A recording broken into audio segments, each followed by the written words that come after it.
somebody coming by here his desk. In his TV. It's got his whole office. Don't worry, I won't mention anything about the TV. Some of them are. Well, I told you today. If they're from Grace, That was how many years ago? that was a charter school.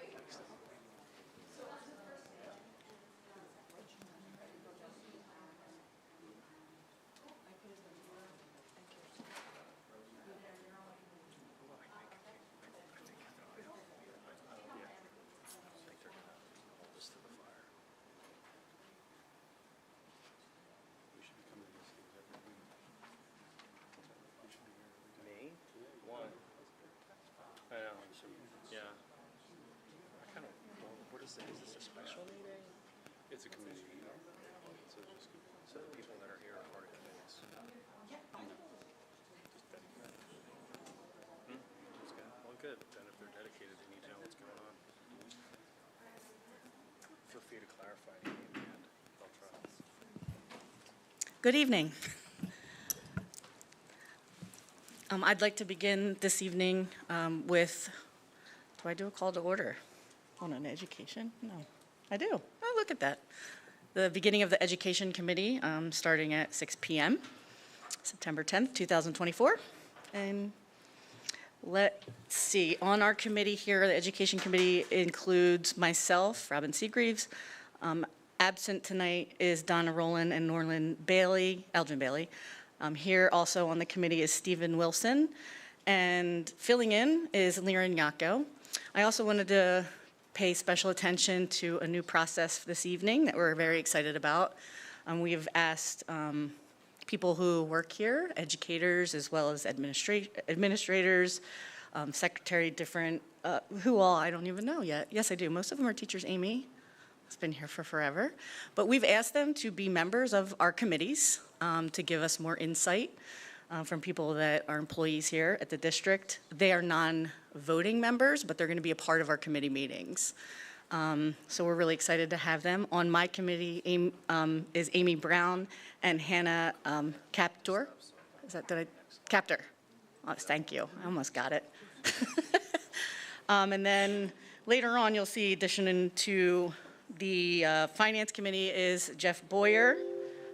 And then the Operations Committee, we have Nicole Roten and Tracy Parker. And then the Policy Committee, Amy Brown again, and Mel Town.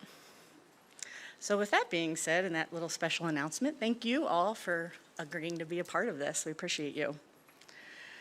First, I'd like to start with the approval of the minutes this evening. We start with just committee members commenting. So I would like to just see if anyone has any objections. I'm sorry, I don't need motions. I would like to know if anyone has any objections to moving the committee agenda or the meeting minutes forward. No objections? I should say, if you agree to move it forward, say yes. Yes. Yes.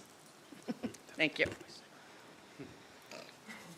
Okay, we do have a couple presentations this evening, so I'm going to go ahead and move on to the Coatesville Cyber Academy presentation. Thank you for joining us. Thank you very much. Thank you. Good evening, everybody. My name is Drew Steiner. I'm here with Bill Froggett, and we're going to give you a little presentation on the Coatesville Cyber Academy. The people in front of me, raise your hand if you know that we have a Cyber Academy. All right, cool. How many of you know what we do? All right. Well, at the end, let's see if you know. I'm going to put up something here, and I want you to read it, and then I'll read it out loud to you for those of you who can see it. This comes directly from the equity report that our district had. So everything I'm presenting to you, all the information, the breakdown of what we do, the format comes right out of the information from the equity report. So it made this presentation relatively easy for me. So the equity report starts out, it says, post-pandemic, the development of the Coatesville Area School District Cyber Academy has at all grade levels offered a promising and valuable learning alternative for a wide diversity of students. From the elementary through high school levels, the school holds, and this is key, great promise for bringing back to the district students and families that are currently choosing cyber charter school options. Mr. Froggett and I are here. We want you to see how passionate we are about this because we love what we do. So I'm going to give you a little idea of what the students do because most people don't really know. What do these kids do? Are they at home? Are they playing video games all day? So this gives you a breakdown. And again, this comes directly from the equity report. I'm going to talk about our curriculum. I'm going to show you what asynchronous means, about our family involvement, about our opportunity, and the most important piece of our academy is access to teachers. So our curriculum is offered on a platform called Accelerate Education. It's taught by the Coatesville Area School District. It's taught by teachers and special ed teachers. If you look up here, this gives you a breakdown of what a unit looks like for a student for math. So if you were, I tell people it's like opening your textbook in the beginning of school. You've got your chapters. So for this student right here, for math, this gives all the chapters that student's going to be doing in math. For example, starting out, this I think is 6th grade. Starts out with whole numbers, works all the way through. This is a format of what a lesson looks like for ELA. So if they were to open the chapters, it gives all the steps of ELA working through. And throughout there, there's going to be different assessments to kind of monitor if they're grasping the content. So it shows the progression. It's very user-friendly, and it's very easy to navigate. Students can jump back and forth. If they need to go back to fractions, they can just click. They're back in that lesson. Go next one. The arrow. Okay. To give you an idea of the standards, everything is standards-based. So this gives you at the beginning. Oh, thank you. Oh, live streaming? Great. Hi, everybody. So for the lesson, it gives a breakdown when the student gets into that first lesson. For example, this would be using ratios. It says the objectives, just like a teacher would normally do in years past, we would write our objectives on the board. So the students are going to know what they're going to do. Talks about the skills. This is accessible to the students. This is accessible to the parents and the teachers. This gives all the standards that are addressed in that lesson. So if a teacher, we were to go back, we could see exactly what that student needs to work on. The next thing from the equity report talks about our program being asynchronous. This gives the student the ability, 100% asynchronous, where they can participate in live instruction with the teacher over Zoom, or they can work through the lesson themselves. Now, if you look here, when a student opens it up, they have their to-do list for the day. Now, I put this up here. This student, for example, it says they have an observation science quiz, and I put up here catch up because now they see it was due last Friday. So that's something okay. They go down here, they can get help. If they're working on that lesson today, the teacher access, we are one click away. We have, and I'm going to show you that in a minute. We have a Zoom room that's open from 8 o'clock to 2:30. A student can click on that Zoom link and get instant access to a teacher. And then it also gives them an idea of what they're doing tomorrow. The benefit of asynchronous is the student could get in, do their catch up, do this lesson. They don't have to wait till tomorrow. If they're into what they're doing, they just go ahead. So for those students that are being held up in class and they want to keep going, we as teachers say, keep going. You can just keep reading ahead, especially in content areas where students get held up and they want to know more. This gives you an idea too. This is another math lesson. They can work ahead. And then right here, this is a quiz. If they got a bad grade on a quiz, they can reach out to us either through Zoom, through email, or right through the system and ask for a retake. If they didn't do well and they have no clue, they get on Zoom. They say, I didn't do well on this quiz. Can we go over it? And we as teachers can open it right up, do a screen share, and go over the quiz with the student and see where it is that they struggle and then assist them in that. The next thing is, how do we know if they're doing their work? We could think, oh, they're just sitting at home. Well, they have to log in every day. We get an attendance report for the student login from our secretary, Sue, who's phenomenal. She's on top of it. This is an overall picture. If I click on my students, or the other teachers click on the students in their class, and it's hard to see from here, but I get a quick snapshot when that student last logged in.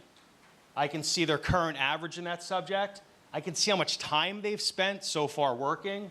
I could see their progress. I could see if they're online at that moment. So if I wanted to reach out to them, I could hit them up an email and say, hey, get on Zoom, or if need be, you could always call home. This also shows the pace. Are they moving along well? The next one is performance. You can see this student right here has a red mark. So if I look at that snapshot, or the teacher looks at that snapshot, we could say, all right, we got to get in touch with this student because they're not performing well. We can see their average is low. And then the other thing here too is we can see what the student did that day. So how many assignments they handed in and how many lessons that they did. Oh, sorry, one more last thing. Then we can also get, this is a math lesson, for example, we can see a progression of how their quiz grades are with a quick click. And then also we can click on the assignment itself. The other big thing, I put some notes up there. And again, these statements come directly from the equity report. They're not my words.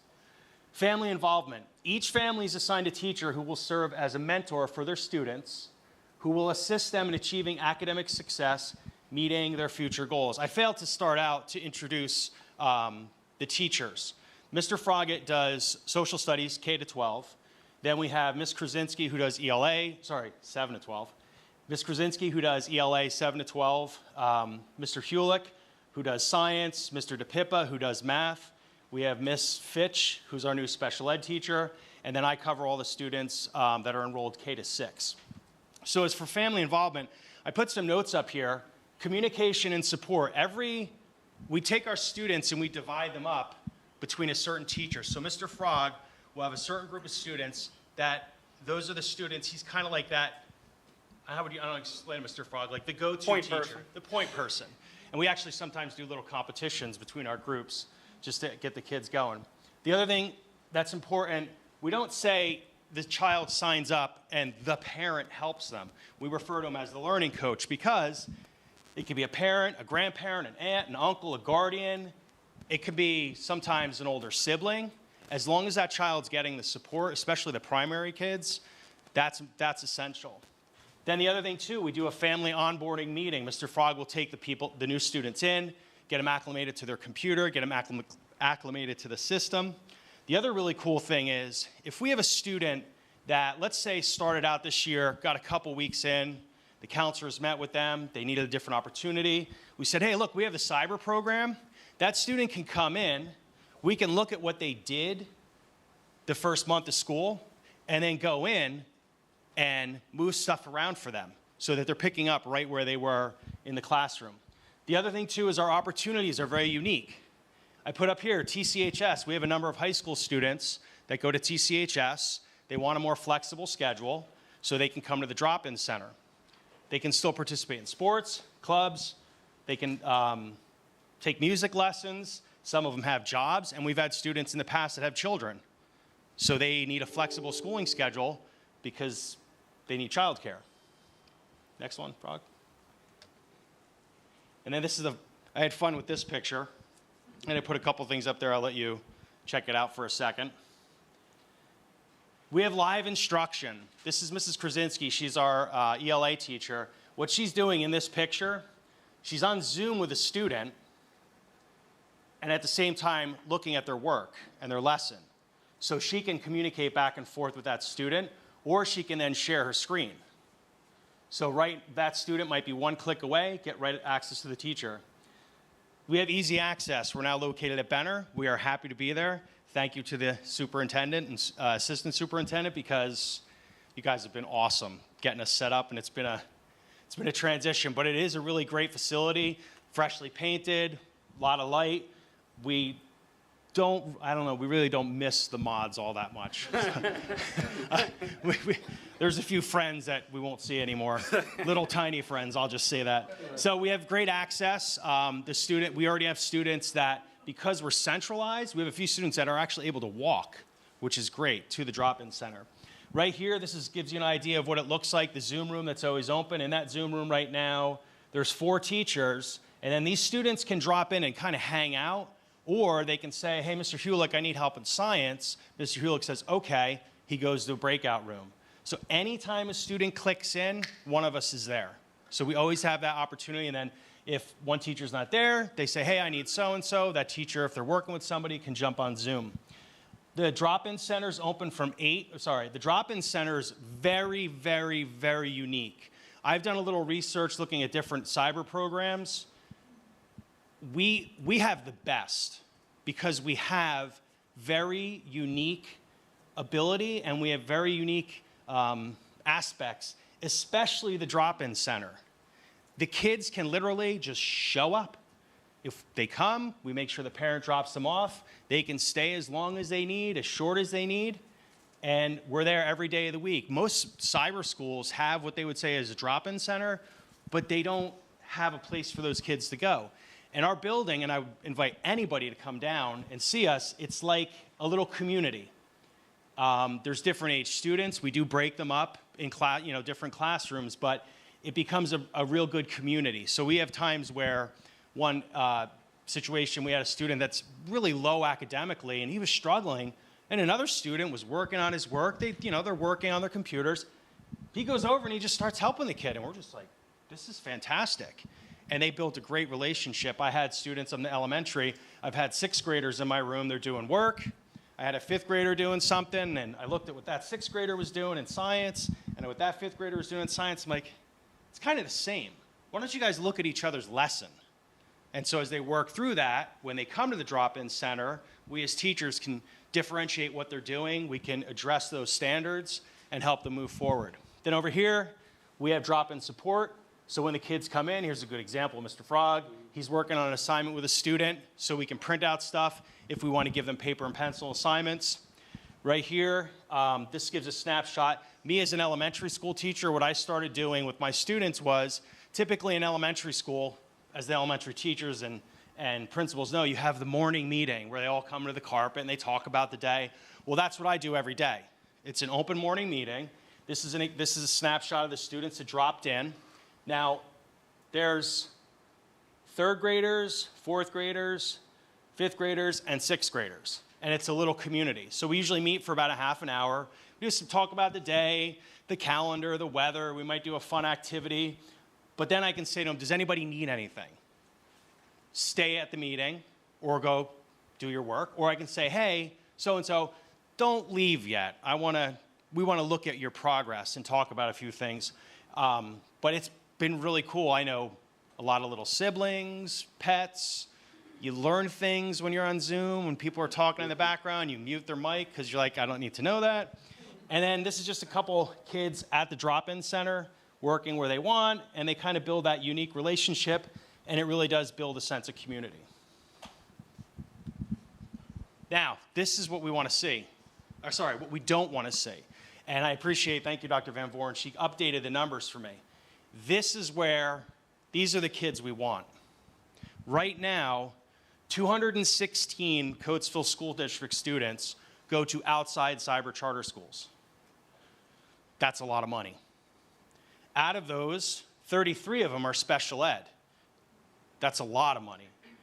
105 of them are high school students, 62 are middle, and 49 are elementary. My question has always been, what are we doing to get those back? Let's bring them in. Like you, I'm a taxpayer in the school district as well. So these are all the different options those students have. I had one parent say to me, oh, well, we're gonna switch to, can't remember which one it was. It was PALCS. And I said, why? They said, oh, well, he gets a computer and he gets all this stuff. And I looked at the website and it didn't tell me anything. And it said, oh, your child can do this. And I had this beautiful picture of all the stuff they get. And I'm like, but you have me, you have us. And this student comes in, and it was great, and it built the sense of community. So this is something we really need to think about, and this is what I want to put out there to you as a community and you as a school board. What are we doing to get them back? Because all of these people here are selling a program, but we're not selling anything. We need to put it out there. Next slide. And then Dr. Van Voren, I had to pull numbers from all over, and I think they're relatively accurate. I dug through some old reports, but you can hit it one more time, Mr. Frog. It's all the money we spend to cyber charter schools. So basically, do we write a check every month, roughly? $500,000 just for that 216 kids. And we've got the best program out of that entire list. We're the best. We're top. We should see those students. I care about the money. We all care. But we care about the students because we can meet their needs because, next slide, Mr. Frog. Back to the equity report. We have a diverse group of students in Coatesville. We got to meet their needs. Our charter school is our academy is promising and valuable, and great promise for bringing back to the district students and families that are currently choosing cyber charter options. That's what the equity report has told us to do. So when we're looking at that report, it comes with suggestions. This is what we want to highlight. I'll turn it over to Mr. Frog. Does anybody have any questions? Because I'll turn it over to Mr. Frog and he can add a few things. Hannah, do you have a question? Okay. All right, here goes. Thank you. Thank you, Mr. Steiner. For me, I just want to tell stories about our drop-in center, about the cyber program, how we came about. The common theme the last couple weeks is bringing in kids from around the district, from other schools, and one of the common questions I always like to ask them is like, do you feel that? And the parents are looking at me like they know what I'm talking about. I'm talking about that anxiety, all that feelings that those kids were feeling at school, but they're looking for a way out. And so when they're with me, they're looking at me like, why are you asking me what I'm feeling? Because they're not feeling anything. And the parents know right away that that's what I'm trying to get at. So the kids feel comfortable. They understand that we're there for them, that there's a program. And the great thing is those pictures you saw, when I'm walking families around the drop-in center, I don't have to ask the kids to do anything. They're sitting there doing their work. They sell the program. It's those kids modeling exactly what we're trying to do. So I can't thank enough. Every day I always tell those guys that are there working, doing the right thing, thank you, because you are selling the program. You are the future, because all those kids that we want to bring back, we need to model how to do it the right way.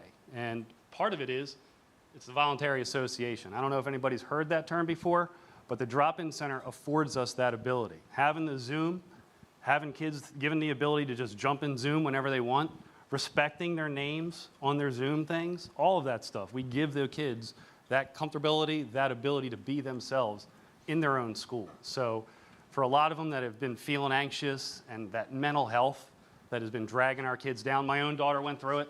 She came to me one day and said, I can't go to school. Her stomach was bothering her. She couldn't just do it. She's a brilliant kid. So I listened to her, let her do her cyber school for 2 years at Ephrata. She's now taking AP classes back in person. So it really does work for kids. You just got to be willing to let them try it. Any questions for me? Thank you very much. Thank you. First, I'm going to open it up to the committee. Does anyone on the committee have any questions? I do. Yes. Well, no, I wanted to just say, great job. I'm excited. I was excited to hear more about this program because we don't really hear a ton about it often. But I do know that the teachers are excited, and that's wonderful. Do you have any solutions or suggestions on how we can get those students from other cyber schools? What I would say, does this mic work? Yep. What I would say to that is that, first off, we don't want to lose people. So it's a lot easier to keep somebody happy than to get back somebody that we've already upset. Second thing is we can't overpromise and underdeliver. You have to underpromise and overdeliver every time. And a lot of times I think we just take it for granted as a school district that the kids are just ours, that the parents don't have choices. So I really want to, and I love competition. As a former Coatesville football player, that gets me going. So all those schools, I want to compete against them. We don't have a budget to advertise on TV like they do and all that stuff, but I'm ready for the battle. So you just let us get out there. We'll help you. What do you mean by getting out there? I mean, just like making it, kind of spreading the word. I think most of it is word of mouth. That's the best way to spread it. But if we can do any kind of marketing, any kind of thing like that, because like you said, you can see these I've listened to these charter school ads on my way to work. Absolutely. So, hey, I got a kid listening to this on their way into school this morning too. And we are increasing our marketing, as well as the three of us have been talking about reaching out to families that are attending those schools and inviting them in and having open house sessions and question and answer sessions, and especially in our new location. Great. Another key thing is, and I saw this last year, it'd be helpful too if our school counselors and principals know what we do, so that they have a student that's in a situation where the parents wants to leave, they're upset or whatever. I'm taking my kid. Well, hey, wait a minute. We have something for you. Last year, I think I had 4 students that came to me throughout the year from different situations that they were going to leave. They were going to go to a different charter school. But they're like, oh, wait, there's a cyber academy? And I had this one student, I think he was diagnosed autistic, and he did not want to go to school. he came in every day to the drop-in center for 2 hours. And we did his work. You know, the families have to make the adjustment. I always tell people that a cyber school, when I talk to parents, I tell them it's halfway between brick and mortar and homeschool. Because when you sign on, you have to adjust your schedule. It's not for everybody, but you have to adjust your schedule. And I've had families where they have a third grader, but they have 2 babies at home, and they would come to the drop-in center and drop their child off. Or we've had siblings come in. So I think part of it is being aware before they leave, because we want to keep people and say, hey, wait a minute, there's an option. And then Dr. Van Voren and I, we've kind of talked about marketing and putting it out there, and almost like cold calling, but Dr. Van Voren gave good advice, but let's invite them to something. And we as teachers, I've never worked with such a great bunch of teachers. We are willing to, like, hey, we'll have an open house one night, a couple of us will stay, but we have a drop-in center, so if you want to check out our program, you don't have to come at night. You can bring your kid 8 o'clock in the morning and see what we do. And then it helps the parents, kind of these kids with school anxiety, they can do their work at home, but they can also come to the drop-in center. And some of those kids can work their way back into the regular building. So there's a lot of, you know, really, I think we as educators want to think outside the box, because after the pandemic, what we went through, we were thrown into it. But also, I mean, most teachers now that take college classes, they take them online. And this is the future. This is where the kids are going. And if we prepare them, they're going to be, I had some of my younger students, I was amazed at stuff they were doing. I'm like, how'd you do that? Like, oh, well, I figured it out, blah, blah, blah. I'm like, yeah, you guys are moving forward. So, but Dr. Van Voren and Tony, we really appreciate you guys, because it's nice to have your support. And Lear and you and I have talked, and I don't know if that helps, but we're open to ideas. Those, as long as we keep bringing those kids in, and it seems like you have some strategies, and that's great. I love it. I just don't want to do any TV ads. Mr. Frog will do the TV ads. I'm not in charge of that, so. Is there anyone else on the committee that has a question or comment? If not, then I'll open it up to the rest of the board. Liz? Thank you. Drew, you've bent my ear about this a lot, but I wanted to pull out something that you and I had talked about previously. One of the advantages that I see of the cyber program that we offer is different from an outside charter school.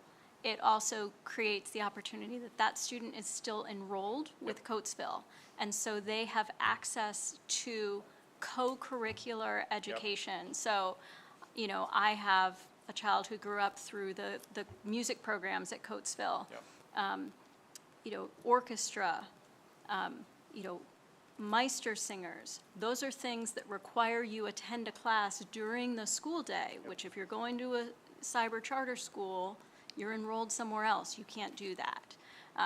And so that's something that, you know, and I'm sure those are just a few examples, but those are some things that I think make parents debate what's the best thing for my child if they're not happy at school, if they're feeling bullied, or if they have a really ambitious, you know, maybe they're pursuing a career as a professional dancer or a professional musician, and they're having trouble managing, you know, a traditional school setting when an asynchronous setting would work a lot better for them.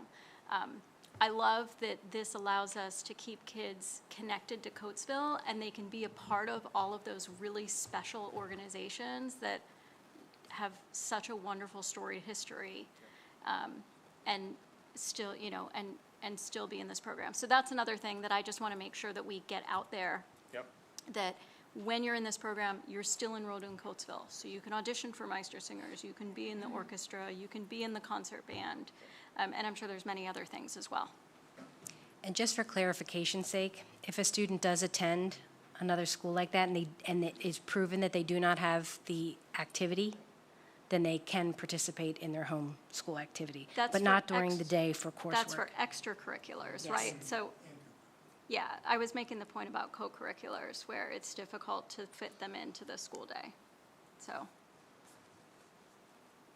Do they have also the option of like the TCHS program? Oh, absolutely, yeah, we have a number of students, yeah. And that's helpful too, because they don't necessarily have to race back, if they don't make it back to school in time in their classes, they also do it. And then one student, for example, I ran into her at the Y, and I think she was 16.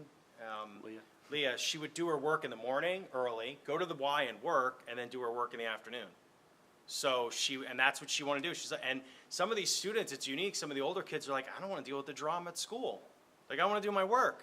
So they can do it at their own pace, which is really cool too, because every kid that comes in to the drop-in center, all of it, they're just unique. They're just those special kids.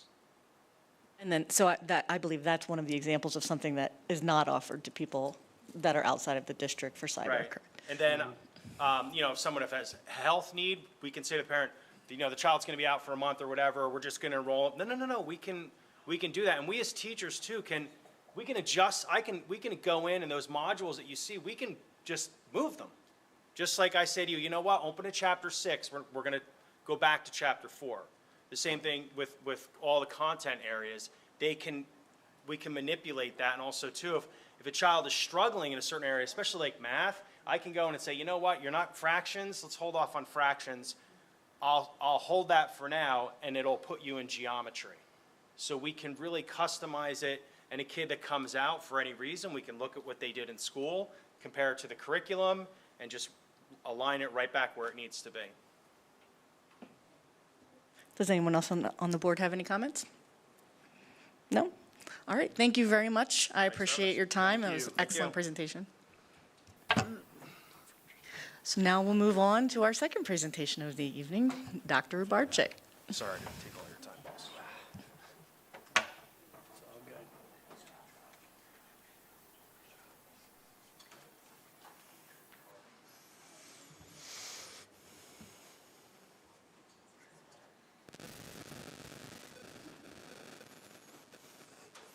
All right, good evening. Hopefully this is the last time I come to you on this topic. Although it's been a great opportunity to really address some dollars towards our students and just the learning loss that occurred and providing them some supports in their education even further than what we've had in the past. So I come to you with the last set of expenditures that we want to consider for using ESSER's dollars. And I'll start off right away with, I think, if I can get this to move. There we go. We're looking to purchase Hilliard scrubbers through them for our school buildings. These are the large scrubbers that you actually sit almost like a go-kart type and to be able to go up and down the hallways. We're looking to put one at Scott, at Cash, and at the Immunity High School. And Mr. Brazil, oh, he's left. But I believe that we don't have any available. They're no longer at those schools. Those pieces that were there are no longer functioning and were removed. The next piece is our Verkada access control system for the high school campus, for both the high school and the intermediate high school. As you can see, this improves safety and security, combining access control and physical security. And I won't go through all the pieces there, but as you can see, it has a lot of components to maintaining doors and cameras throughout the buildings. This is at a cost of just over $406,000. We then have sensory walks. We are going to put sensory walks in each of the elementary and middle schools. These are stickers, labels that go on the floor, on the walls, that are particular to kids with sensory issues, autistic support, emotional support, or anybody, really. It's the opportunity for them to touch and walk and follow paths and actually engage with their surroundings. The next thing is the physical education cardio equipment at the high school. This would replace treadmills and bikes that are included as part of the physical education and support our cardio training for the sports teams. The new equipment comes with new state-of-the-art technology and provides students with real-time data in regards to their workout sessions. This is just over $158,000. The PAES, Practical Assessment Exploration System, this is a special ed item, and as you can see, it's a research-based assessment piece to identify aptitude for community-based employment and functional skills, interest in work behavior strengths. And where's Mr. Reichert? I believe this truly supports a lot of our life skills kids as well in regards to that assessment, post-secondary. So just over $39,000. Then we have Voyager Sopris Learning Transmath. In a previous presentation, I introduced the transmath at the elementary level, and the special ed department really felt that this was very beneficial to a supplemental program that would align in regards to the standards of our regular math program that we have in the regular classroom. So we want to expand the transmath through 6 through 12 for just over $48,000. And as you know, we're about to roll out our Apple iPads in the elementary K-5. And so this would be the remaining funding through ESSERS 3 that we would purchase Apple iPad charging carts for the different pod areas in each of the elementary buildings. And then last but not least, we have, I think it was mentioned here about the band van, not in very good condition. So we heard you, we looked into it, and we were able to purchase a 2024 40 Transit 350 with a medium roof cargo van. It has the head cap and everything for $55,113. So that is it. So all $13.9+ million would now be expended. As you know, we're about 20%. We had to use 20% no matter what for learning loss. We are well over that. I would even say more than 60% based on the items that we've purchased. So that would leave us with a balance of 0, which means that we would not have to send anything back to the federal government with the use of these funds. So, any questions, comments? I was going to say exactly that, you know, a lot of times people are looking at the sticker shock of these things and thinking, where are we coming up, you know, with this and how we're going to sustain it. But if we don't use this money for something, it goes back. It's not in our general budget.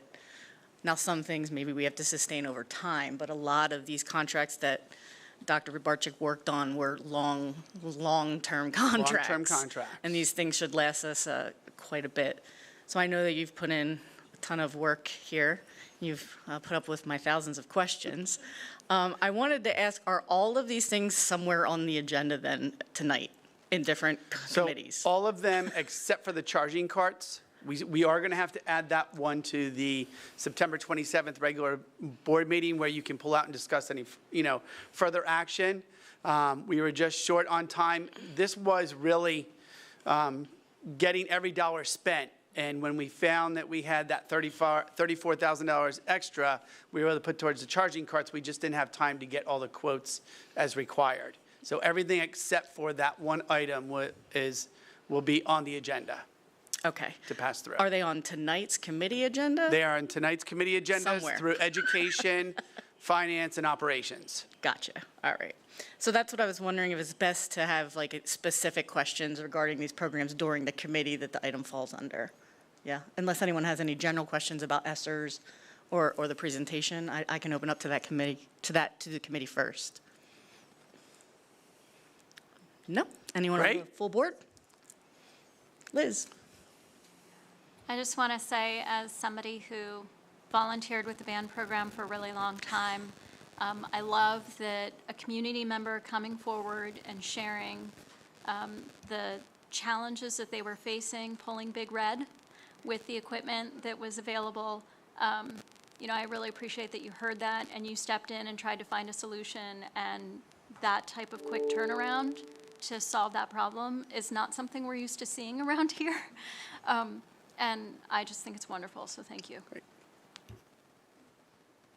I'll piggyback on that. That's an example of, we do want you to come to meetings and tell us what's happening so that our administration has a chance to do things for us. So thank you. I just want to take a second just to thank all of you for your patience over the last, 9 months now. We spend over $6.2 million on all these initiatives, and as we said, I said with the majority, 80% plus, is going right directly back into the students' hands with programs and materials. So thank you. Okay, that concludes the presentations, sort of, at least during this part. So I'm going to move into our agenda items. Lose my place. Okay. I might couple a couple things here and there together for the purpose of the committee, as they relate to each other, rather than going over every single one of them one by one. But number A, or letter A, I should say, the restorative practices contracts, this stands alone. And it's that the Board of School Directors approved the restorative practices contracts between the Chester County Intermediate Unit and the Coatesville Area School District. And this is for additional training to help us with our restorative practice centers. So I wanted to see if anyone on the committee would like to discuss or have any comments on that item. Seeing none? No? I have a quick, Yeah. just a quick, I know we already had restorative practice coaching and training and prior approval for it. Is this just additional training along the same line, or is this a new training being added to that? I think this is ongoing coaching and consultative services for our teaching staff and administrators. Okay. Does anyone on the rest of the board have any comments or questions? Seeing none. If you agree, and you're a part of the committee, to move this forward to the full agenda, would you please say yes? Yes. Yes. Yes. Since we have three, that will move forward to the full board on, what is that, September 24th-ish? Am I right? Yes. Okay. The next items, B, C, and D, are all related to like consumables for services for assessments. And what I was hoping to do is to keep those things together. And they have to be, inventories taken on these testing that are used to test kids and see what services they might need. So I wanted to just keep those together because we run out of them and we need new kits to provide these testing to kids so that we can continue to evaluate them. So is there anyone on the committee that has any questions or concerns about letters B, C, and D, which are the Multi-Health System Autism Spectrum Rating and Anxiety Scales, the Pearson Clinical and Classroom Assessment Kit Quote, and the Western Psychological Services Educational and Psychological Assessment Quote? I'll ask the committee if anyone has any questions, concerns. Seeing none, anyone on the full board want to make any comments or have questions? Seeing none, committee members, if you agree to move this forward to the board meeting on 9/24, please say yes. Yes. Yes. Yes. That will move forward. Okay, off to E. The Student Code of Conduct, that the Board of School Directors approved the 24-25 Coatesville Student Code of Conduct. What I'd like to start by saying is this has been a process, a long process, and I wanted to thank a few people. I want to thank the community for their feedback and their diligence. I wanted to thank the Education Law Center for their guidance and suggestions. I wanted to thank Michelle Snyder for listening to our concerns and making a ton of changes and doing a lot of research. I wanted to thank our board for being very involved and submitting all of your concerns and comments and questions. And I'm sure I'm forgetting people. Dr. Van Voren, thank you. So Michelle, I didn't know if you wanted to briefly go over any changes. But at this point, I know that she's spoken about it a lot. We've involved the community. We've given them multiple chances. That's okay. We're not going to make you do that tonight. She hasn't been feeling great, but she's here, so we're going to let her off the hook. I've reviewed it in full, and really the wording was changed with great suggestions. It was trimmed down a lot to be more specific, more equitable, and also what is important is now the implementation. So that is something as a whole, everyone is going to be continuing to work on. So thank you, everyone, and I would like to open it up to the committee for any comments or questions. You said it very well. So I just echo what Robin said. Thank you so much for everyone that put a lot of time into this. I will echo it as well. Okay. Does anyone on the full board have any comments or questions? Seeing none, if you agree to move this on, committee members, please say yes. Yes. Yes. Yes.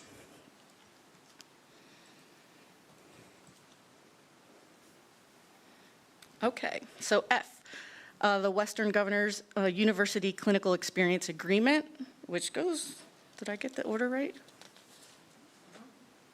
That goes with G, which is the student from that facility that would come as for student teaching. So I'm going to group those two together, if that's okay. And so it's that the school board of directors recommend and approve that we have this agreement, the MOU with Western Governors University, which is an online school with all the accreditation, which I checked and verified, and then that this particular student is going to do student teaching here. Does anyone have any questions at Rainbow Elementary? Sorry. Any questions or comments from members of the committee? No? Anyone on the rest of the board? Fantastic. If we agree to move that forward on the committee, please say yes. Yes. Yes. Yes. And that will move forward for our September 24th meeting. Okay. I think I'm on I. H. Oh, another student teacher. I apologize. I meant to put that together. So this student teacher recommended that the Board of School Directors approve Dawn Lawhen to student teach at the elementary level this fall as presented. Does anyone on the committee have any questions, concerns? Seeing none. Anyone on the full board have any questions, comments? Seeing none. If you agree to move this forward, committee members, please say yes. Yes. Yes. I think that's two. I don't know if Lauren talked or not. She said yes. Come on, woman. Sorry. No. Okay, thank you. That will move forward then to the September 24th meeting. Now I've made it to I. The Lexis Voyager Sopris Learning Transmath, which is one of the ESSERS funds that Mr. Rubarczyk, or Dr. Rubarczyk went over this evening, recommended that the Board of School Directors approve the purchase of Transmath 3E levels 1, 2, and 3 as presented. Does anyone have any comments or questions here on the committee? I do not either. Anyone on the full board? Nope. If you agree, committee, please say yes to move this forward. Yes. Yes. Yes. It is so moved. Number 3, woodcraft purchase. Nope, J. See, I don't know my alphabet. J, woodcraft purchase, that the Board of School Directors approve the purchase from Woodcraft for cash as presented. Also, I thought that was ESSERS. Yes? Yep. No. Oh, sorry about that. My bad. Is there anyone on the committee that has questions about this item? Comments? No? Anyone on the full board? Okay, then we will move, if you so move this forward, please say yes. Yes. Yes. That will move forward. Now we're at K. No? Yep. K. Super eval plus third learning signature required, that the Board of School Directors approve the purchase of platform fee, superintendent and central office admin evaluations as presented. And this is the evaluator tool that we did use for Dr. Van Voorn this year, so we want to extend that to use it for administration as well. And if I get anything wrong, you just shout it out. Nope. This tool is an online evaluation as opposed to a Microsoft Doc that can be shared between people. So with this, for this year, it will run with the cabinet out of the administrative staff. Thank you for the clarification. Does anyone on the committee have any questions about this? No? Anyone on the full board? No? Seeing none, if you, committee members, please say yes to move it forward. Yes. Yes. Okay, Letter L, Carolina Curriculum Quote Proposal. Recommended action that the Board of School Directors approve the Carolina Curriculum Quote Proposal. These materials are already at the school per our pilot agreement. And with the purchase of the materials, we'll receive a multitude of items at no additional charge. Science teachers in grades 6 through 8 will pilot a unit of Open SciEd Carolina Curriculum Resources, and the pilot team has selected a unit from each of Earth Sciences, Life Sciences, and Physical Sciences. The resources are aligned to the PA Steels standards, which are coming, and the Carolina certified version of Open SciEd resources meet the alignment and usability gateways required by Ed reports. Does anyone on the committee have any questions or comments? Seeing none, anyone on the board have any questions or comments? Seeing none, if you agree to move this forward, committee members, please say yes. Yes. Yes. Yes. M, the Crossroads to Success program. I do know that we have some folks here that would like to comment on this, and so Dr. Van Voorn, could you welcome them along? Hello, we have some visitors from this particular program that goes through the Juvenile Probation Office. So tonight we have with us Don Corey, Michelle Harris, and Rachel Lewis. So if you want to come on up and just tell us a little bit about our partnership so that everyone is knowledgeable about it.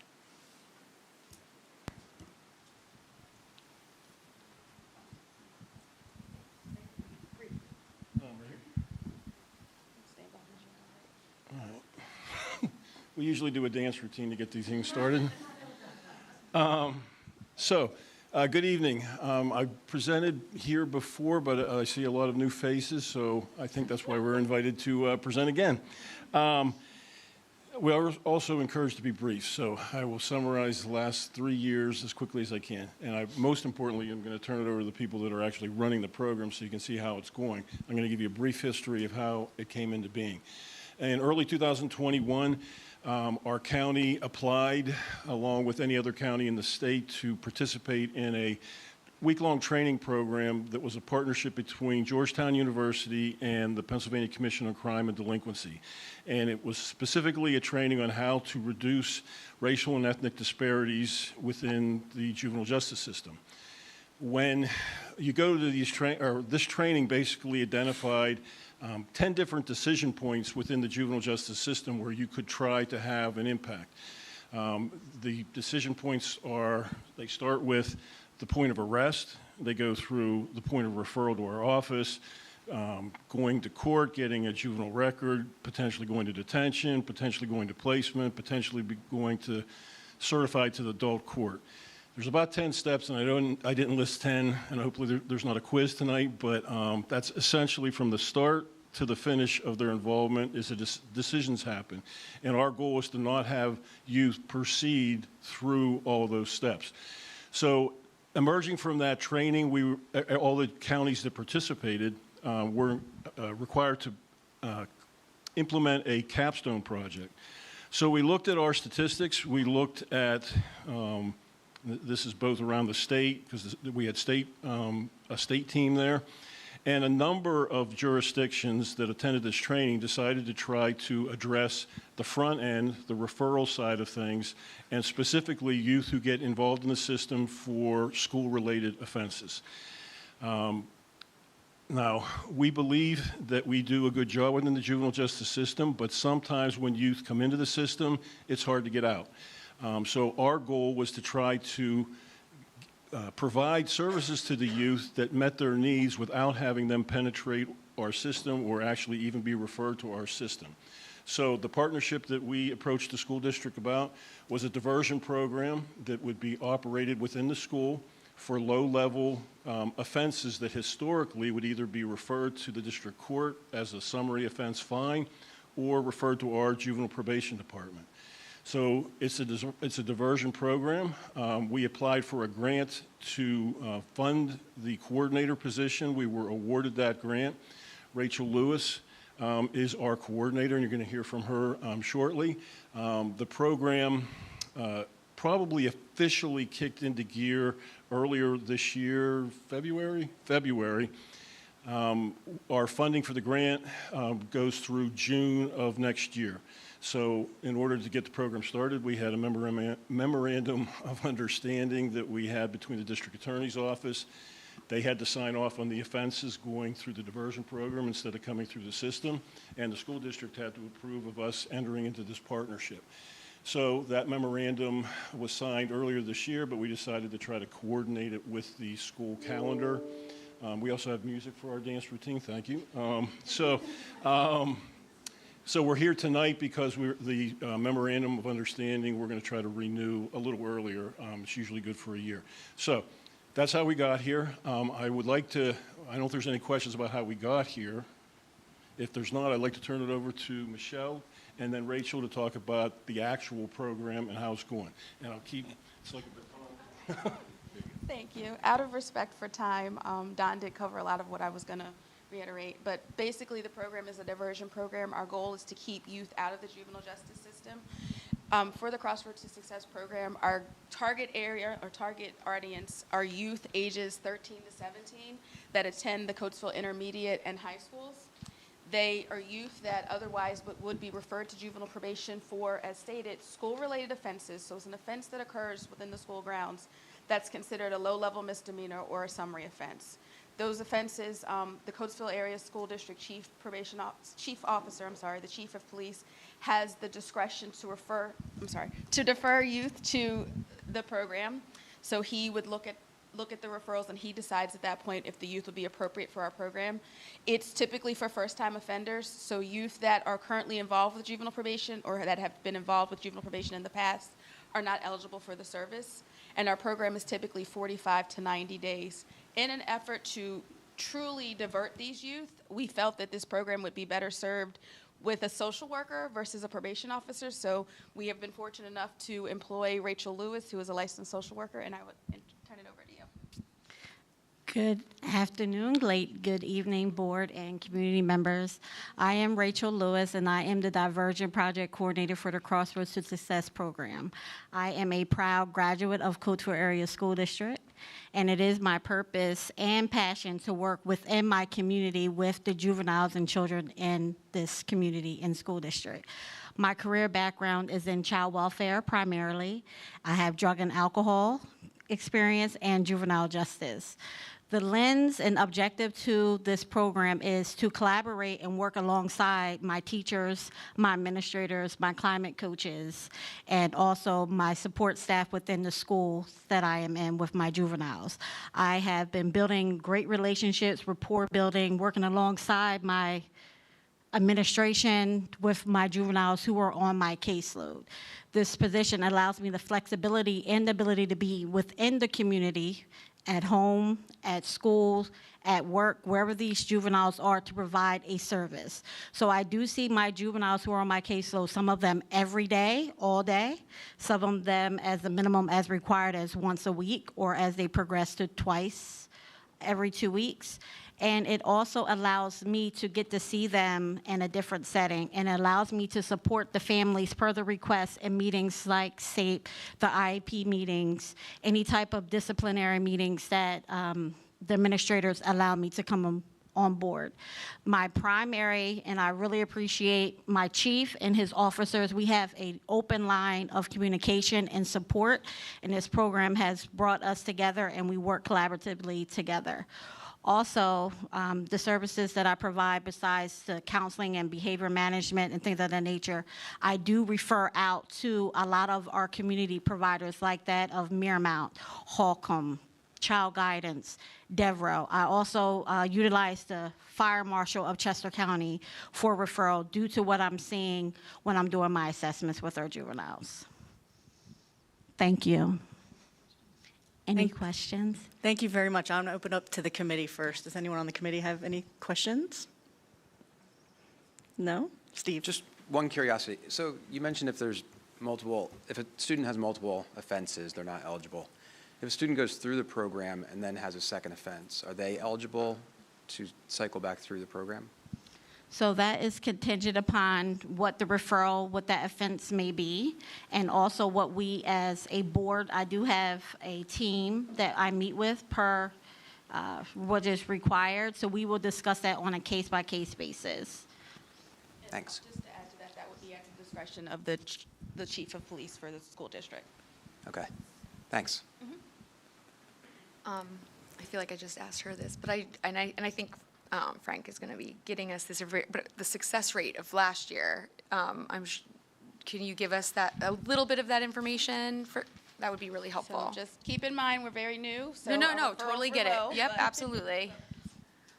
Yeah, so since we did start, in February through June, we had opened 6 juvenile cases. We had 7 referrals. 1 declined to participate, but we had 6 successful completed through our program with no issues, no concerns through our program thus far. You're welcome. Thank you. Does anyone else on the board have any questions? Yes? I was just curious, I was reading some of the materials in the executive content. Do you have a physical presence in the schools? And can you talk a little bit about how the students in the program access you? Yes, ma'am. So I do have an office on the 3rd floor of the 8-9 building at this time. I have been there since February of the school year. The students, when they come to me, they know where my office is. I have a sign that has Miss Lewis, Juvenile Probation Diversion Coordinator, has the Crossroads to Success sign. But when I meet with my students, I look at their schedule and I try to get them at less important times of their schedule, so they know where my office is. And then when administrators and their teachers and their supports know who I am and that I'm involved with them, they know how to contact me, and we're in direct communication all day, every day. I have a student right now who I see every day, and we just started school. Ms. Lewis, I Yes. just also want to say thank you to you as a member of the Coatesville community for looking for an opportunity to use your skills here in the community to make things better and help us reduce the school-to-prison pipeline. Thank you. Thank you. And I'm also pleased that you chose in this program, as you were building it, to utilize a social worker instead of a probation officer. I think that is really important in our community. So thank you. Thank you. Just for the record, she can be tough. She can still be tough. Okay, thank you very much. At this point, if there's no further questions, I'll ask the committee, thank you very much. Thank I you. appreciate. I'll ask the committee if you agree to move this forward, to please say yes. Yes. Yes.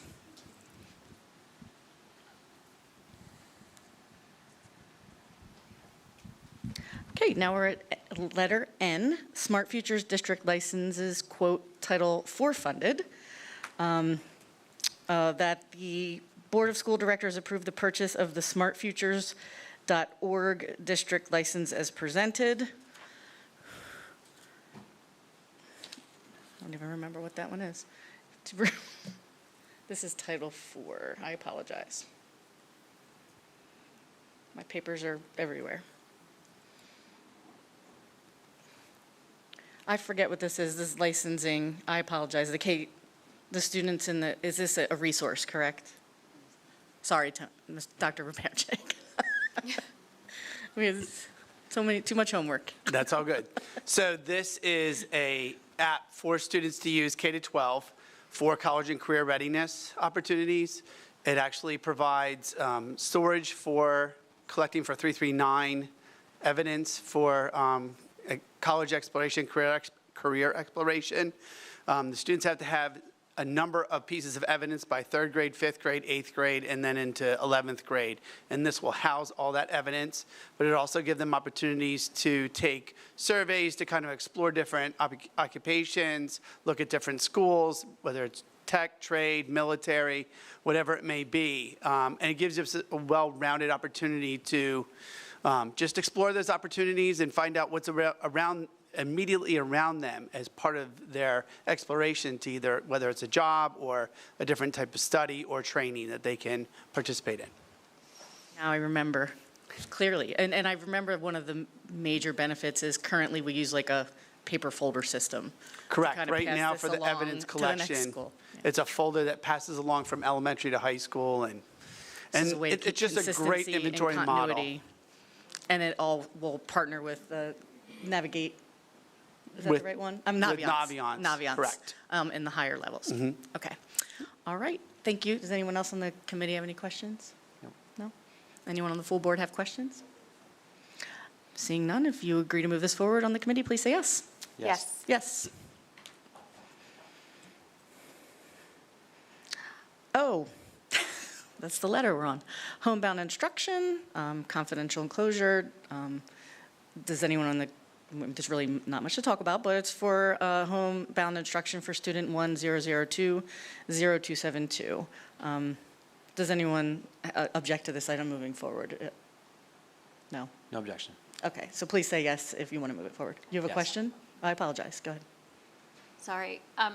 Obviously, I'm not going to ask anything about this specific item because it's confidential, but I was just wondering if you could explain what is homebound instruction and how does it differ from something like, putting somebody in cyber or diverting to another program?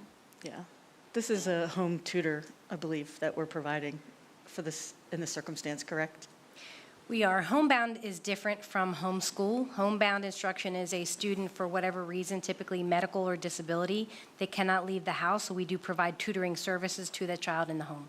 Okay, so we essentially are providing a private tutor to them instead of putting them in a different, Correct. like the cyber program or something like that? Correct. Okay, great. Thank you.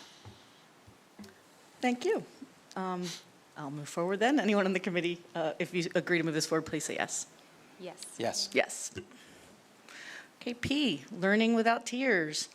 This is ESSERS, so we received a presentation on that earlier. It's recommended that the Board of School Directors approve the purchase of Learning with Tears. Does anyone on the committee have any comments or questions? Seeing none, anyone on the board have questions or comments? Seeing none, if you agree to move this forward on the committee, please say yes. Yes. Yes. And then we do have our informational items, which is just an adjustment to the date for a field trip, and then the updated enrollment information.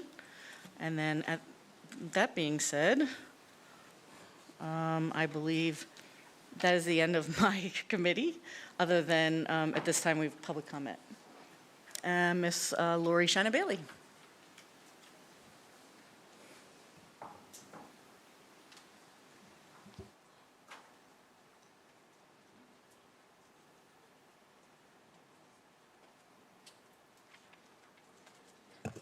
Good evening. Thank you very much. The first few comments I wanted to make would be on the cyber school presentation. So I was very, very pleased with the connection to the equity report. I wonder, though, how many of our students are in that program. And I also have some suggestions in terms of bringing our students back. One suggestion would be to follow our policies, specifically bullying. If we pay attention to how we treat our students, and if we hold our administration and teachers and anyone else who are accountable for creating an environment that is conducive to learning, that might alleviate or that might motivate families to come back. So really think about how we are a district that either follow policies or we don't. And one of the things that I'd like to remind you all about is being student-centered. How are we putting students first? What about us makes us stand out? How are we doing that? And I look at other school districts, and I look at how they teach and how they put students first. So think about that. The other thing I wanted to comment on is this. I didn't write this down, but I wanted to ask about the homebound program. Would that be children in the juvenile justice program that have an ankle on their, or have a bracelet on their ankle and may not cannot go anywhere. I know you probably can't answer that, but homebound programs cost families because they have to pay for those bracelets. So I'll send an email about that because I am very, very much interested about that and interested in knowing more information about that. Let's see here. What else did I have? Code of conduct. When can we expect that to be published?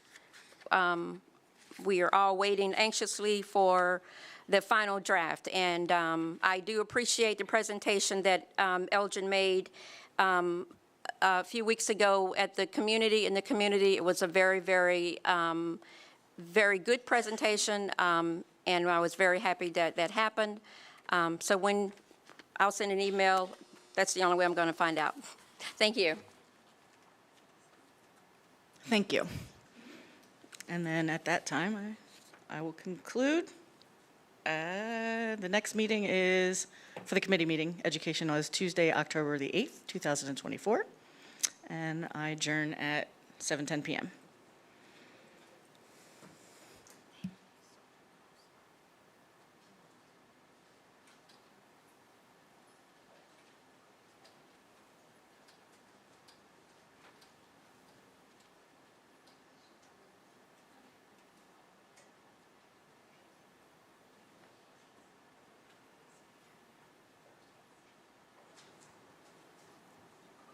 Next up is the Finance Committee meeting, right?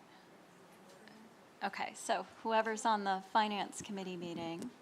Jeff Boyer, Okay, you can come up and sit up here. Join your committee. I'm not scary. Come have a seat.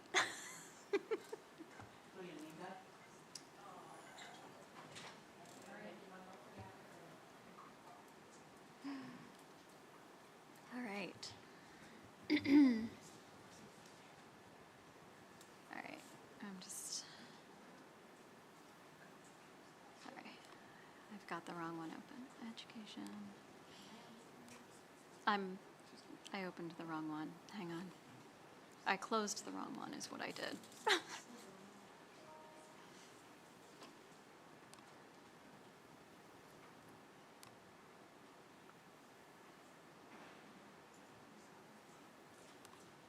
Okay. Yeah, I think I'm good. I actually have my people here today. All right, so I'm going to call to order the Finance Committee meeting for September 10th, 2024 at 7:11 p.m. I'm the chairperson, Liz Muirhead. I recognize my vice chairperson, Shauna Maxwell, and board member Robin Seagreaves, and our non-voting staff member, Jeff Boyer. Thank you so much for joining us. Glad to have you here. Please feel free, when I invite the committee to speak on any matters, to offer any questions or comments that you may have on any item. Okay, thank you. First order of business is the approval of the minutes for August 13th, 2024. Are there any objections to approving the Finance Committee meetings from any member of the committee? No. Okay. Seeing none, those are so approved. Moving along, we do not have any formal presentations for the Finance Committee.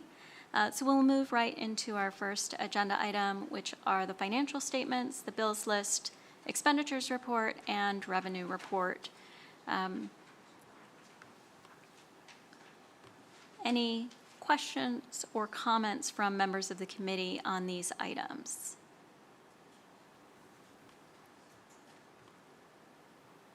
Okay. Any questions or comments from members of the full board? Seeing none, all in favor of moving this onto the full board agenda, please say yes. Yes. Yes.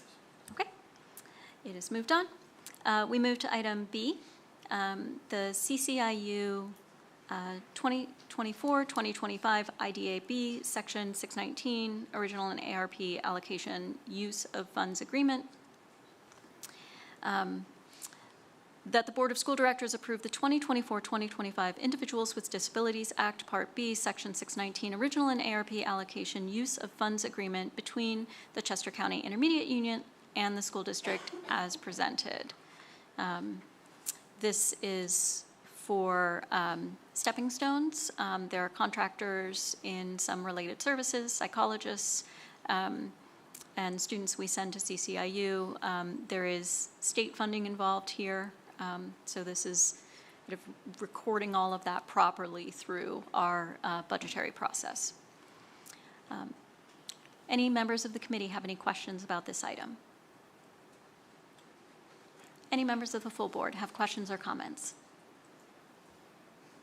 Okay, seeing none. All in favor of moving this on to the full board agenda, please say yes. Yes. Okay. We'll move on to item C, the CCIU AED agreement, that the Board of School Directors ratify the agreement with the Chester County Intermediate Unit to receive funding for new AED machines at each school, as well as staff CPR training as a result of state grants. This is part of a state grant that Senator Katie Muth organized in conjunction with Aiden's Heart Foundation, the United Way of Chester County, and Chester County Intermediate Unit. It's going to allocate money for both staff training costs as well as to actually purchase the new automated external defibrillators, which have a 5-year guaranteed warranty and up to an 8-year warranty and registration from maintenance. So I think it's a total of 20 devices. Is that what we discussed? That is correct, yes. And that includes having one in the police car for the chief of police, and also one in the stadium.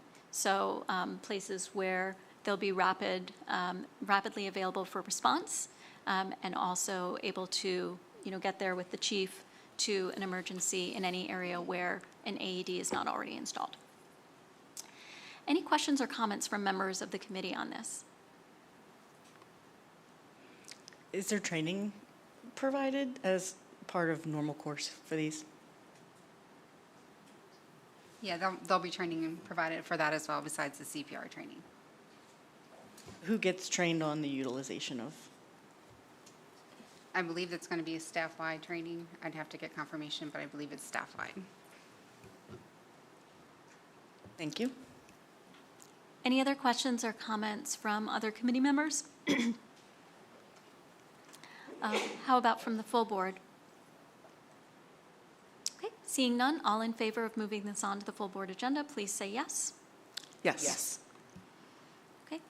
Item D, that the Board of School Directors approve the invoice payment to the Delaware Valley Consortium for Excellence and Equity, DVCEE, for district membership dues for the 2024-2025 fiscal year at a total cost of $12,500 as presented. This is a membership group through the University of Pennsylvania. It provides professional development, HR support, support of student groups, and it's all focused on topics of equity. So it gives us also opportunities for our HR department to participate in their job fair, and having a district level membership actually makes it available to everyone in the district. So it's a pretty cheap membership for the range of benefits that it can provide. Any questions or comments on this from the committee members? Any questions or comments from the full board? Okay. All in favor of this moving on to the full board agenda, please say yes. Yes. Yes. Okay. Moving on to letter E, adult meal prices for the 2024-2025 school year. That the Board of School Directors approve the breakfast and lunch prices for adults, staff, and non-students for the 2024-2025 school year. The rates are the same as last school year, which puts the adult breakfast price at $3 and adult lunch price at $4.75, in accordance with the United States Department of Agriculture FNS Instruction 782-5 Rev 1. Students will continue to receive meals at no charge. So this is just for the adults who want to take advantage of the on-site meals that we have. There is a small charge for that. Any questions or comments from committee members on this? Any questions or comments from the full board? Okay, seeing none, all in favor of moving this on to the full board agenda, please say yes. Yes. Yes. Okay. Letter F, Valley Creek Productions Live Stream Services Agreement. That the Board of School Directors approve the agreement with Valley Creek Productions to provide on-site live stream services for the class of 2025 commencement ceremony in the amount of $6,655 as presented. I'll note this is a $70 increase over the prior year. Valley Creek Productions is a local company, so they live in the community. They did a great job for us streaming the commencement ceremony last year, and so we want to lock them in for the upcoming year and continue to provide that service leveraging local community members. Any questions or comments from the committee members on this? Any questions or comments from the full board?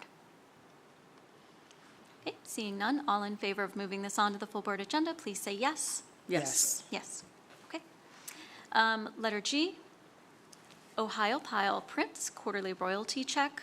This is generated from the sale of Coatesville Spiritware sold at local retailers. And the check this quarter is $230.12. Any questions or comments from committee members on this item? Any questions or comments from the full board? Seeing none, all in favor of moving this on to the full board agenda, please say yes. Yes. Yes. Okay. Letter H, Aerocam Sports Uniform Partnership Agreement. That the Board of School Directors approve the agreement with We Got Team, a division of Aerocam Sports, to enter a 4-year partnership providing a unified uniform program to the Coatesville Area School District as presented. Just to highlight some of the information about this, all uniformed athletics would be unified under the Nike brand.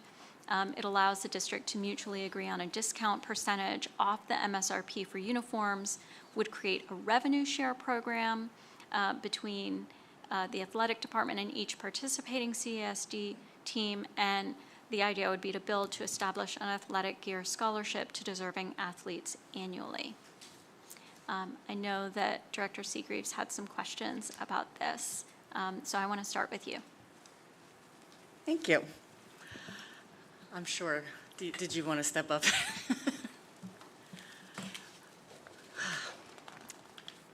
Okay, thank you for providing this opportunity for me. How can I help you? I guess my questions and concerns about this agreement come from my experience in this apparel industry. I did sell promotional items. And so I am very familiar with how the structures work and the Nike product in specific, and the problems that occur when a local level high school tries to compete with the NFL for inventory during important times of the year. And any base product based off of the MSRP isn't much of a discount, if any at all. And when they give 10% back, that's just because they marked it up to 70%.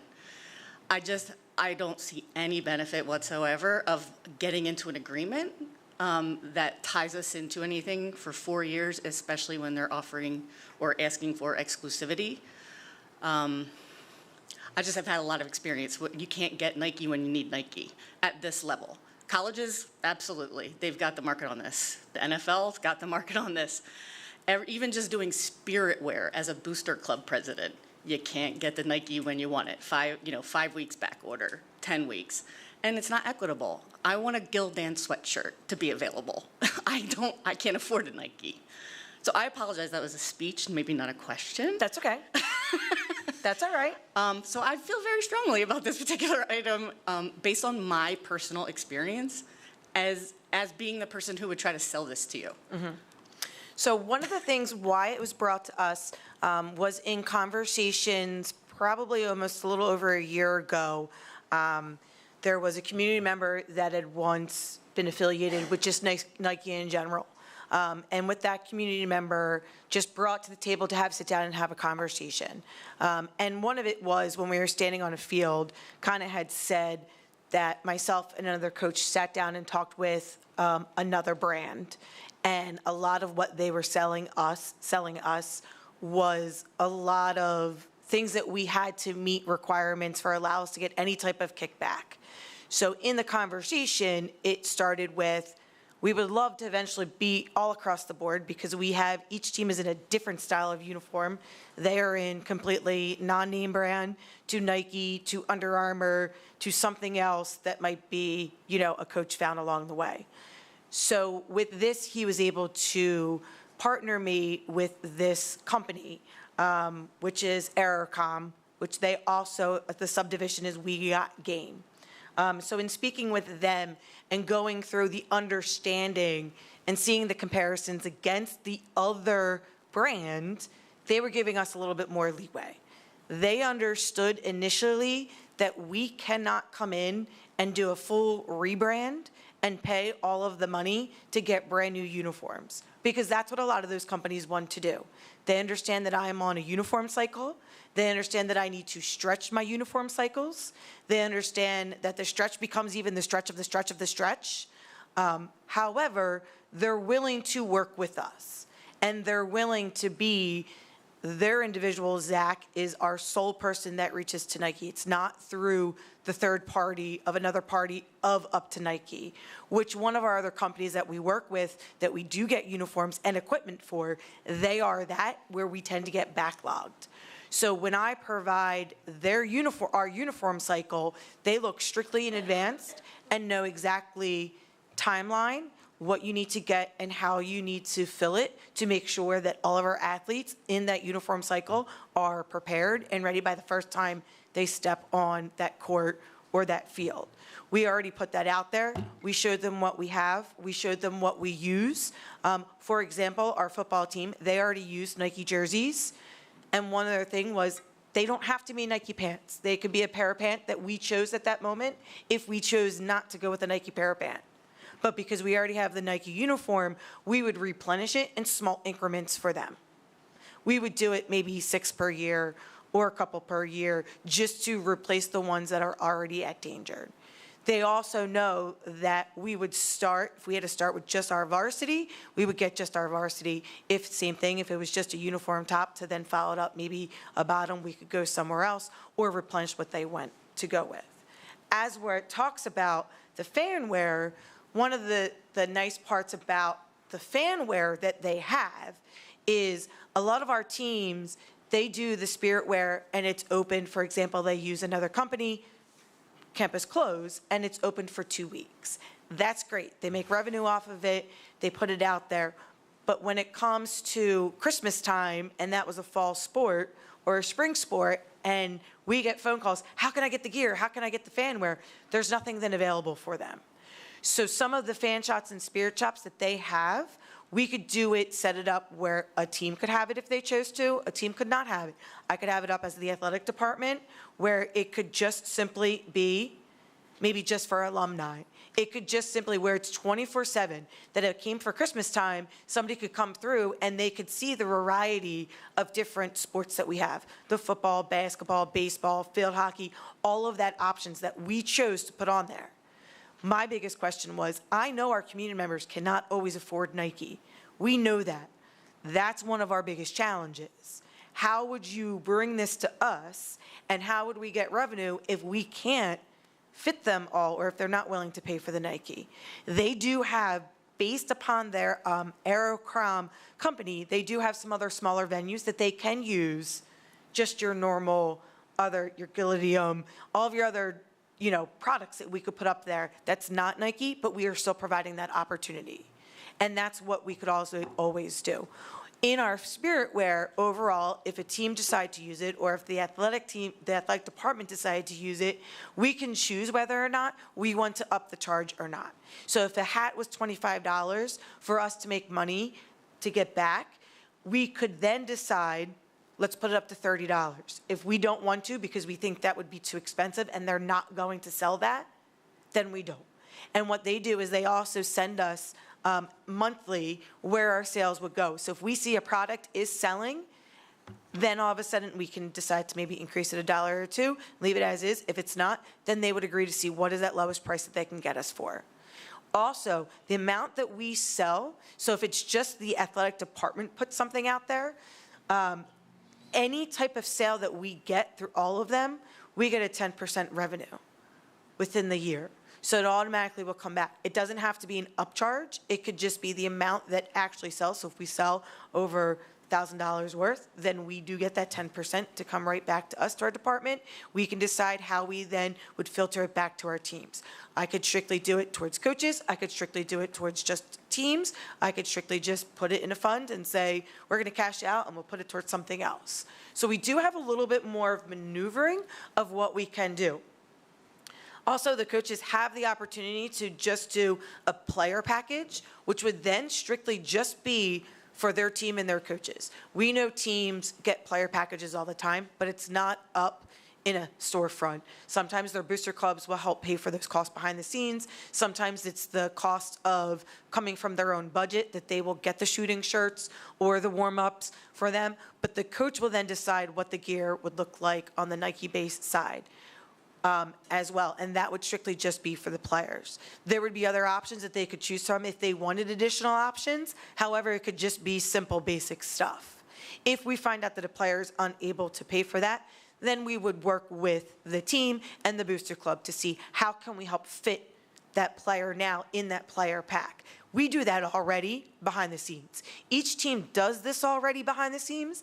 It's just who's using this site, who's using that site, who's using this site, who's using that site. So the idea of it is to allow us to kind of come completely together, to be underneath one full website, to allow us to post up on our athletic page, here's all of the spirit wear, fan wear that you can use, whether it's specifically one sport, whether it's overall athletic, or one of the things that I was really appreciative of alumni. A lot of high schools, you don't see them wearing Coatesville or Downingtown or Westchester alumni, and we have such a huge presence of our alumni that come back and participate as a coach, a volunteer. Their kids go through our programs and or they're walking our hallways. But I thought that was amazing that we don't have that store and they can offer that for us as well. I also went through the pricing and looking at what they were going to lock in with us at. And I know this chart is a little much and a lot of numbers. And it did take me a while when I first sat down with them over a year ago looking at things. But when I really started breaking it down and I was able to sit down with Lori looking at our prices, the overall prices that we were spending on uniforms or warm-ups for our team were falling within about the same exact overall pricing. Some of them, they were providing, we were only buying 25 and they were offering up 40 or 35 uniforms that they were offering. So when it boils down to it, if we did it as a bulk, overall it helps us to look at it. And then once again, as an athlete and as a program, you look straight across the board and we all are uniformed in the same style. Maybe the C might be something different or the look of the uniform's a little different, but it's all underneath as a Nike uniform. And right now, I feel like we look like a hodgepodge kind of putting things together, where I know the district is trying to get back to look more unified, uniform, and kind of be across the board of showing every team looks the same to a certain extent. And I feel like that we can do this through the help of this. A lot of my concerns with them are what you did bring up, and we were able to work together with something. Where it goes for the booster clubs, yes, we would have those stores be available, but they did agree that if a booster club chose to do a pop-up sale of something different, they're not going around and they're not double checking to see whether or not there's that pop-up sale. They understand that we have it available, and if we're making sales from it in general, they're just as happy as what we could be as well. And we could kick back some of the revenue right back into those teams specifically if a team chose to go that route, or the athletic department overall. So I know, so many. I'm sorry. One, you could get that from anybody without locking into 4 years. You could negotiate this every year and get the things you need for these prices. And that's what's been happening. When I was the president of the Football Booster Club, you know, the coach would literally, I had 5 different Nike vendors that I would contact, Sportsman, I can name them, BSN, you know, there's plenty of them out there. And so I'm struggling to believe this person has some higher level of access than So all of these. You have to be an approved Nike person. You can't, like, Alpha Broder can only sell certain things from Nike. So there are certain places that do have the right to sell and decorate Nike items. Now, like, I can order things from Alpha Broder but it's specific. It's not uniforms, right? So if you're going to Nike team, if that's where they're drawing from, all of this comes from the exact same manufacturer in the exact same building. So inventory, whether they think they can promise you inventory or not, it's all literally coming from the exact same place. But if I plan ahead, based upon my uniform cycles, I'm going to put the trust in them that they would be able to help me with that. And I did say that if it becomes an issue, they said they were willing to break if we needed to break, which I think was stated in the contract if we went hunt. Can you turn on your mic? Yep, push the little button. Just tap it down there. It's just tap the, there. Just 2 questions. First, I didn't see the MSRP or the breakdown on the pricing in the PowerPoint, so I didn't really get a chance to look at that. Was that in there? Or? It was not in there, but based upon the Nike stock uniforms, it is 30% off. So what you see in here is it shows you what the overall price was. So it doesn't show you ideally the percentage, but it shows you what the cost of it. So if it was complete custom, top of the line, best, you know, we go super, super, super, super top of the line.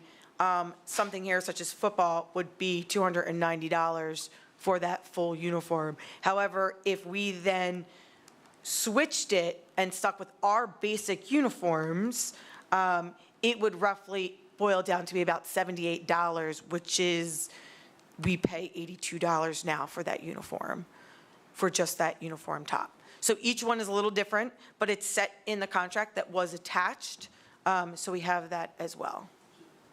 So that's for the stock. Now, and I'll Now, give you, that for an doesn't- example, one of the nice things about their stock is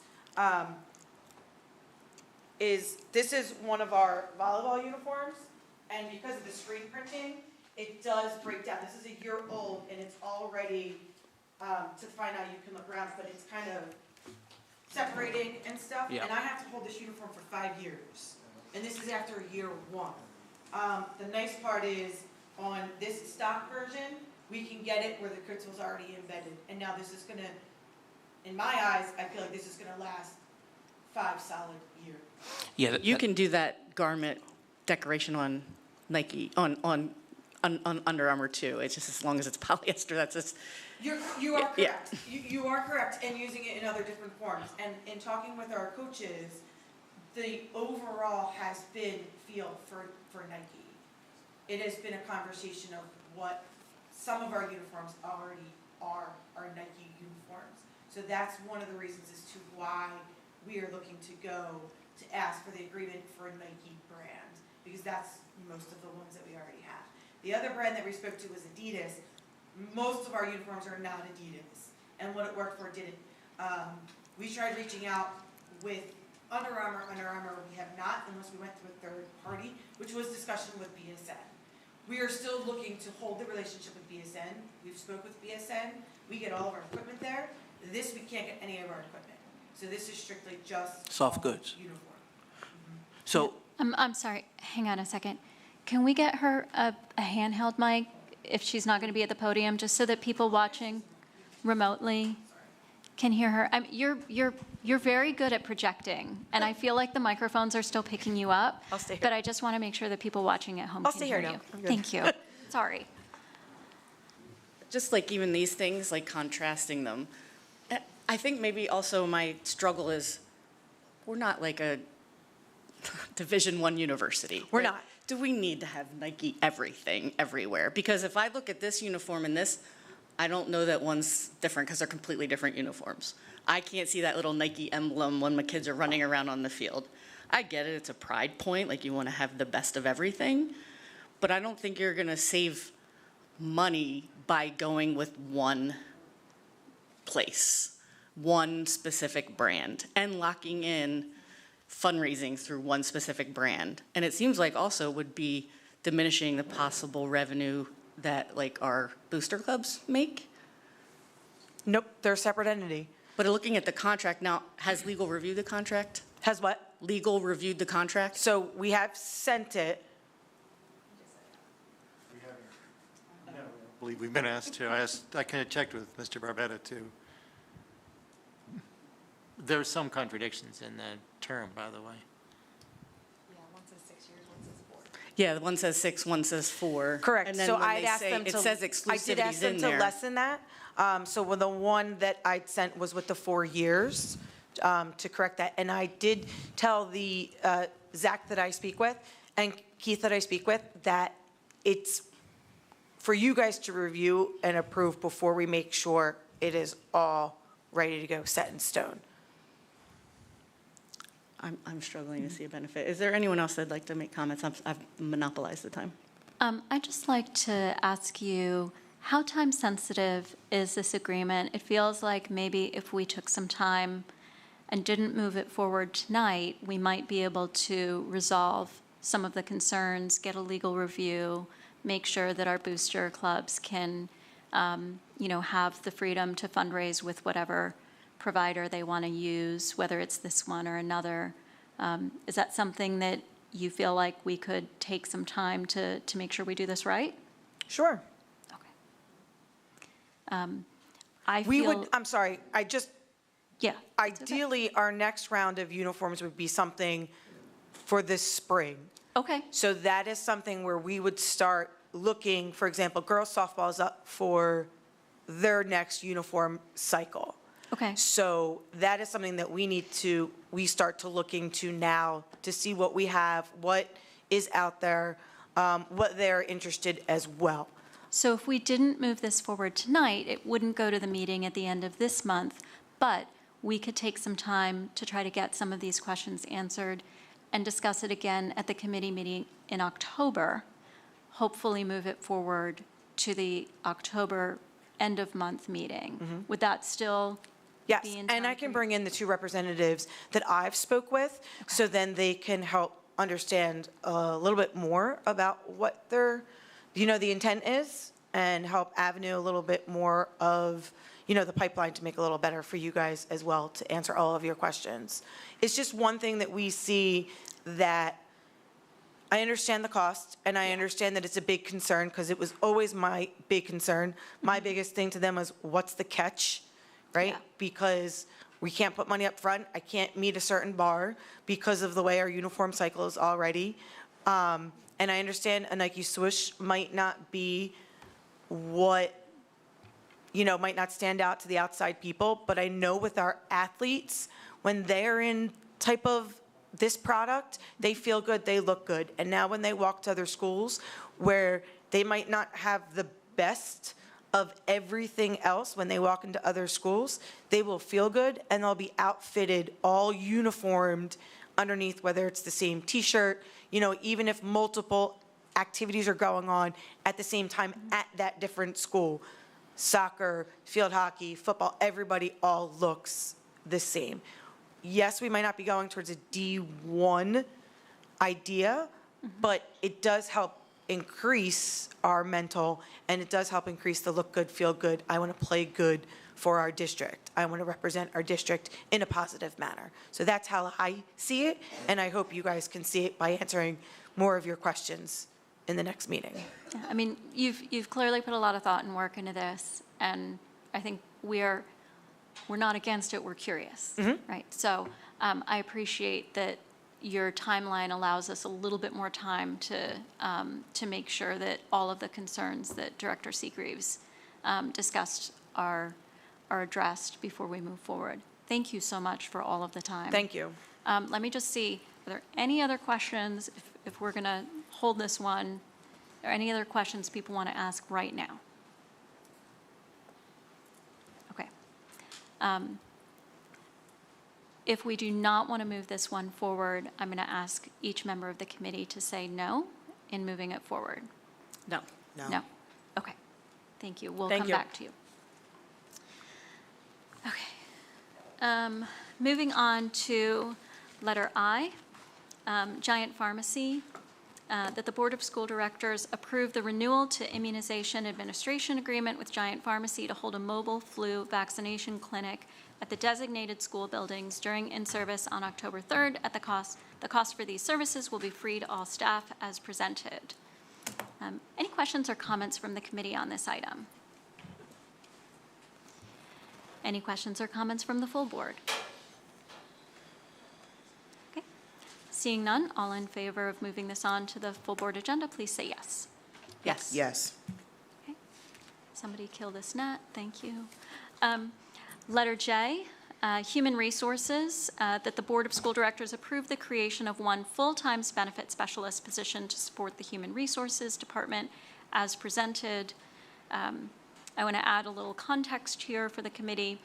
This position was originally put in place as a temporary contracted position through CRESS 9 years ago. And so we have somebody who works remotely. They're not necessarily always available. They're working for multiple districts. And the idea is that if we bring this role in-house, we have more control, we have more access, we have the ability to dictate how this person spends their time. It makes them more accessible. We now have multiple benefits enrollment cycles. We have a benefit enrollment cycle for teachers that we're actually moving up to make sure that it happens before the end of the school year, so we can capture teachers before they go home for the summer. And so enabling us to have somebody really focusing on our district all the time is what is the objective here. So with that, let me see, do members of the committee have any questions or comments on this item? Members of the full board have any questions or comments?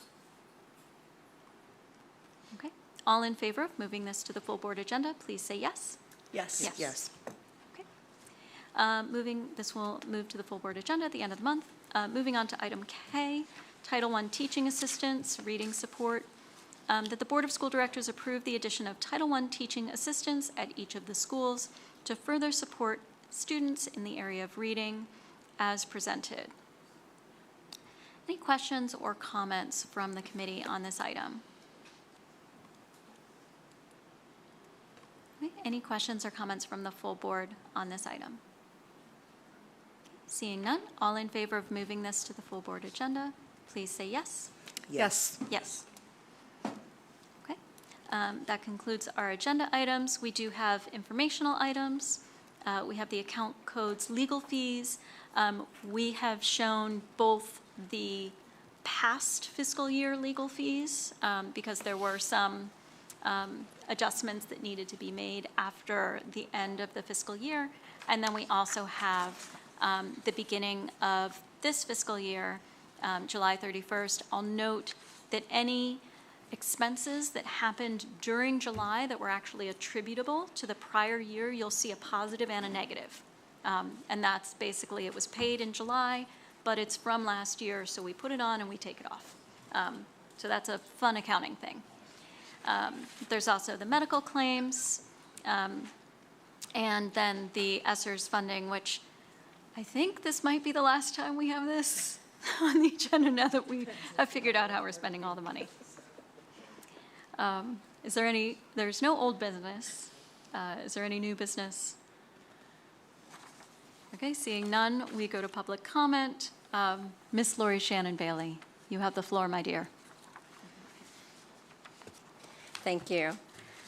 For the ESSER 3 grant money, I've asked this question probably as long as we've had this money. Fringe benefits. I'd like to know the definition of fringe benefits, and I think taxpayers would like to know that, so you can expect an email from me on that. I appreciate the definition, well, not definition, but the explanation about the membership to the DVVV, or however many Vs you explained. It only had Dr. Van Varn's name on it, so when I read it, I'm thinking, oh, is she the only person that has a membership for $12,000, which is a lot of taxpayer money? So can teachers participate in this membership? That might be something interested that a teacher could participate in. So you can expect an email from me on that, because I think there may be some teachers who would be interested in going to that, or those programs there. It sounds very interesting, and I know it's centered around equity. I was very happy to see a more streamlined legal presentation. It looks very different, and it looks very easy to read. So whoever had anything to do with that, I greatly appreciate it. I'm still waiting on the definition of student issues. I know we talked about that, Liz, Director Liz, so I appreciate that, but it still is very complicated. And I still am expecting a third graders or a kindergartner's definition for student issues. I think that's all for right now. There were some other things I wanted to talk about, but I'll just put them in an email and make sure I'll get all the answers to my email. Thank you. Thank you very much. There's no other public comment, so I will note that the next meeting of the Finance Committee is Tuesday, October 8th, 2024.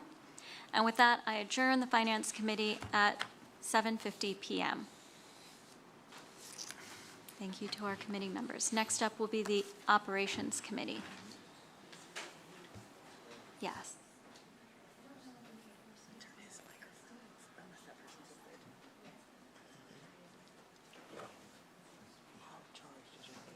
Some of your juice. I'm totally dead. Thank you so much.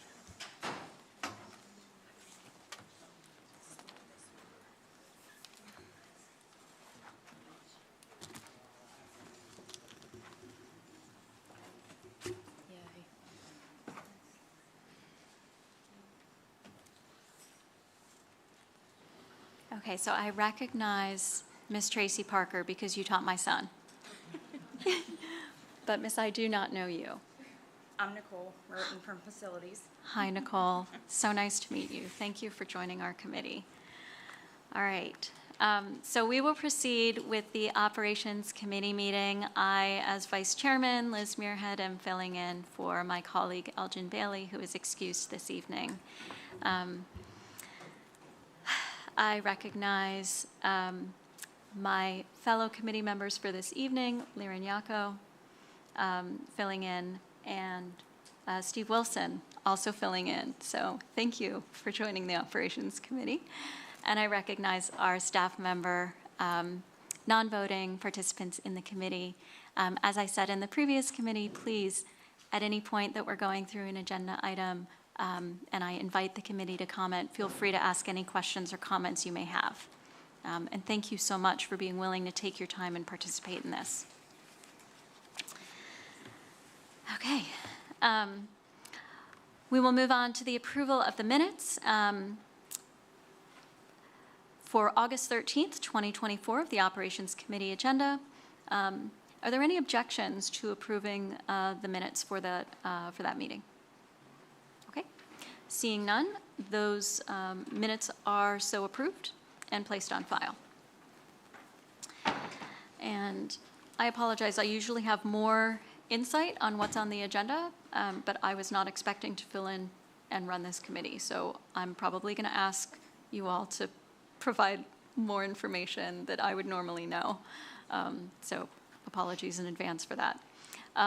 Letter A, that the Board of School Directors ratify the quote from PVBJ for the replacement of the condenser fan motor at the intermediate building for a total cost of $8,187.44 as presented.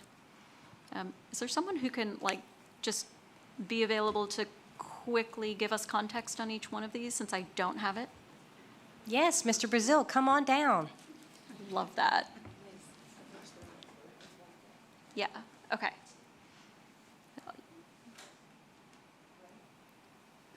We'll do A and B together because those are the same company.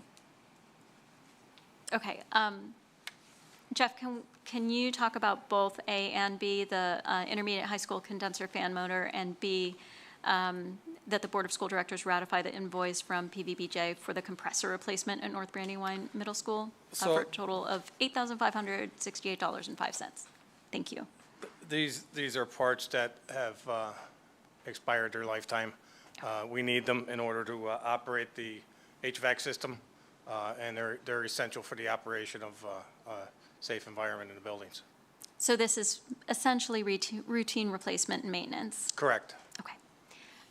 Any member of the committee have questions about items A and B? Okay. All in favor of moving this forward to the full board, or I'm sorry, any members of the full board have questions or comments? Okay, all in favor of moving A and B forward to the full board agenda, please say yes. Yes. Yes. Yes, okay.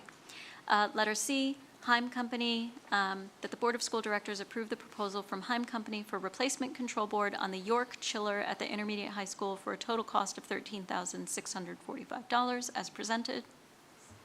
You can also see on there, we did get 3 quotes for this. This was a control board that is vital for the system to operate effectively. Great, thank you very much. Any questions or comments from the committee? Questions or comments from the full board? Okay, all in favor of moving this to the full board agenda, please say yes. Yes. Yes. Okay. Weaver Landscaping, North Brandywine installation of soil and sod. That the Board of School Directors approve the quote from Weaver Landscaping Services for the installation of soil and sod to the field hockey field at North Brandywine at a total cost of $1,775 as presented. This is work outside of their normal scope of their contract, so we wanted to bring it to the board. It's work that had to be done. Thank you. Any questions or comments from committee members on this item? Questions or comments from the full board? Okay. All in favor of moving this to the full board agenda, please say yes. Yes. Yes. Okay, great. Letter E, TCCI excavation, proposed change order for Reeseville Elementary School to furnish and install a meter pit to the aqua water standards at a total cost of $55,924 as presented. Is this related to our renovations there?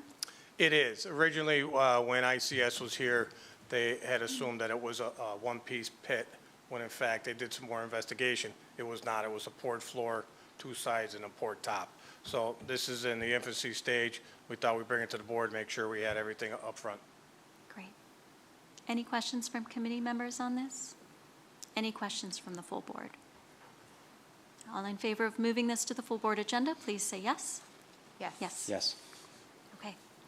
Letter F, Signal 88 Security, that the Board of School Directors approve the submitted contract quote by Signal 88 for security services at $50.83 per hour per officer as presented. This is something that I think, Frank, you've arranged for. These are contracted security officers for special events.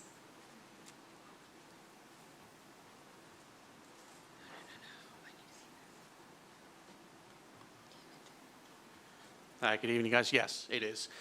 Signal 88 has been our provider for security services, contract security services for some years now, so this is just an annual renewal of their contract. Okay, and this is to help us with some of the evening sporting events where we have Evening we're sporting dealing with- events, varsity football, basketball, things of that nature.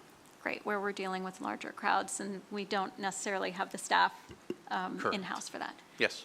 How competitive is this rate relative to, industry and region? I'd actually say it's pretty standard. That they've only raised their rate by $3 from our last contract, so it's actually pretty good. They've been really good partners to us. I would say other companies were averaging probably around the $65 per hour range. Thank you. Any questions from committee members on this item?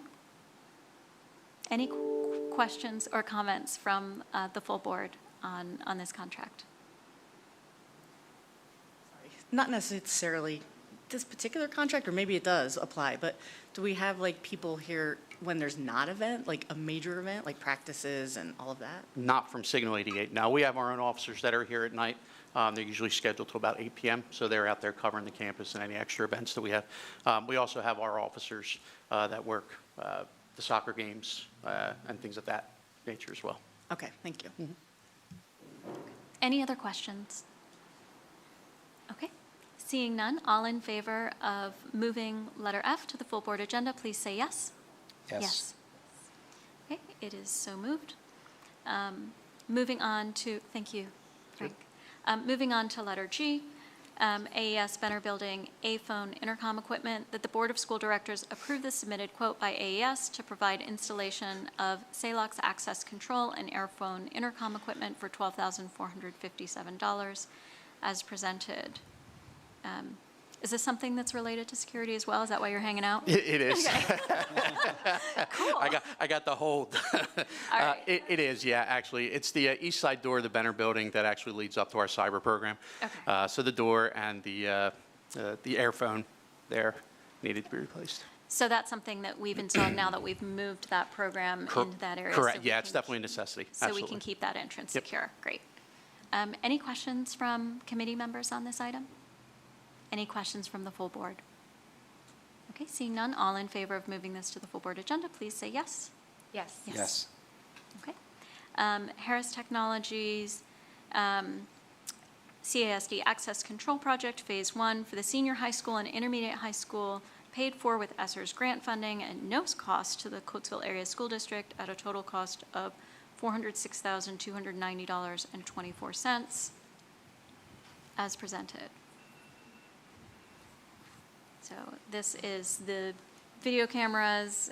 No, this is actually access control. Okay. So yeah, this is a separate project from the cameras. This is access control. We're calling it phase 1, so this is basically going to be for all the campus. Our current access control is coming near end of life. Okay. So we thought this was a great opportunity to start with the campus where we really need Yeah. the access control up there, to start there. And that this system will integrate with our camera system, so it's really, really good. Great. Any questions or comments from the committee on this? All right. Any questions or comments from the full board? Seeing none, all in favor of moving this to the full board agenda, please say yes. Yes. Yes. Okay. I think you're done now. Thank you. Thank you. All right, we have a few things that we heard about earlier, so hopefully we don't have questions on them. But letter I, Brian Husking's Ford Music Department, 2024 Transit 250 cargo van. We heard about this. This was in response to a community member sharing the need. This is to pull Big Red, right? So any questions or comments from the board on this item? All in favor of moving this to the full board agenda, please say yes. Yes. Yes. Okay. Hilliard floor cleaning machines, we also heard about this from Dr. Rabarczyk earlier, that the Board of School Directors approve the quotes from Hilliard for the floor cleaning machines used to clean and sanitize flooring throughout the school buildings at the 910 Center, Coatesville Area Senior High School, and Scott Middle School.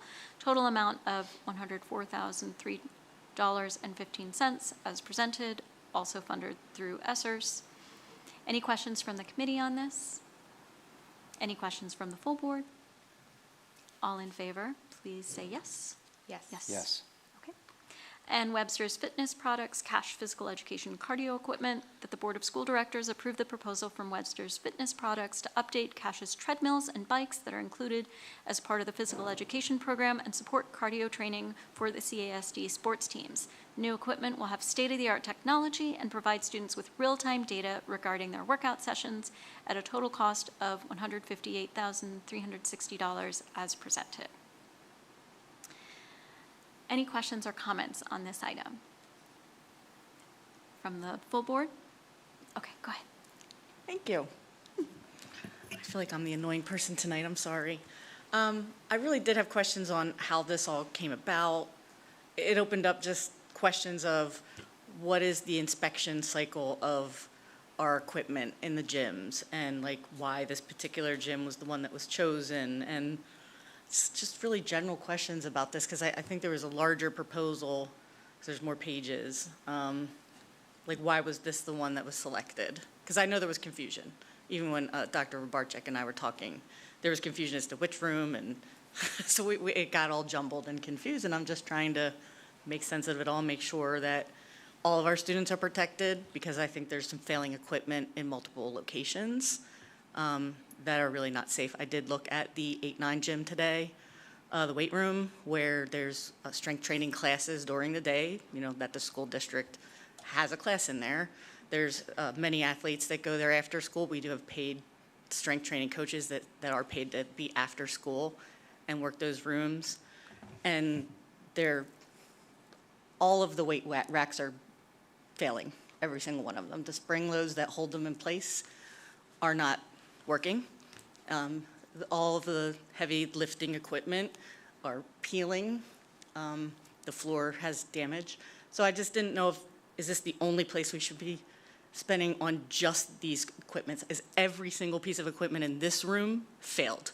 Or can we spread this out and make sure that all of our classrooms where we're having heavy equipment being lifted, being looked at to be safe?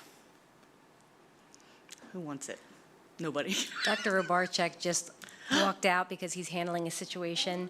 However, I know that, Lisa, if you want to come up, we had conversations that this was going to be. He just snuck back in. There he is. This was going to be for cardio workout because it had to be within ESSERS. We wanted to use it for a class. So we looked at this, and you can correct me if I'm wrong, we looked at this cardio equipment because it could be lumped as such. Now, absolutely, more equipment, I think we're coming to realize needs to be replaced, and it will be replaced throughout the cycle, but it doesn't all have to come from ESSERS. This is ESSER money specific. So I don't know if you want to speak to that. From my understanding, talking with Dr. Robarczyk, is the requirements for ESSERS and what fell best underneath what the quotes, because we did receive a quote and all of the information for the 8-9 weight room in addition to the cash, the 10-11-12 weight room as well. Both rooms are used just as equally for classrooms and for students. One is designed a little bit more of a heavy lifting versus one is more of a cardio, and one, which is the one in cash with the cardio, is also designed tend to have our teachers go towards that weight room. So in speaking with Dr. Robarczyk, he said underneath the qualifications, the best route for the money to be spent would be towards the cardio aspect of it, which we would be replacing. It's 13 treadmills, and then it's, Stairmaster, a couple bikes and stuff. So it is a hefty amount to make sure that we are getting the top quality. Same thing, both rooms do inspections and go through. But once again, in speaking with Dr. Robarczyk, he informed me, and please correct me if I'm incorrect, Title IV with some funds that over, my understanding, 3 years, we would be able to then be able to level out the playing field for both of the weight rooms over time. But he felt as though that the ESSERS money fit better underneath the first step, which was the cardio aspect of it, even though he understands the need for both of them to go that direction. So that was my understanding in speaking with him numerous times. So then we should expect that this was accelerated because we have to spend this money by September 30th, and this is phase 1. We should expect to see something with a different source of funds coming later for a phase 2. So over the course of the next 3 years, the way I looked at it, we can use part of ESSERS 4 funding, which is there's a health and safety feature, and that funding that you have to spend each year at least 20% on that component. So there'll be some, and then we will look to build in as just part of the curriculum budget replacement of that equipment, the weight equipment as well. So it will be an ongoing project. It's not just going to stop. This fit the bill, as Lisa explained, in regards to using in the ESSERS funds. And I know that we want to spend this money, right? I'm not dumb. I don't want to lose $158,000. I don't know if having, the cardio equipment that just could be better is more important than having huge giant racks that are falling apart or a kid's gonna have a deadlift drop on So, him is more important. Over 3 years, we're gonna keep doing that stuff?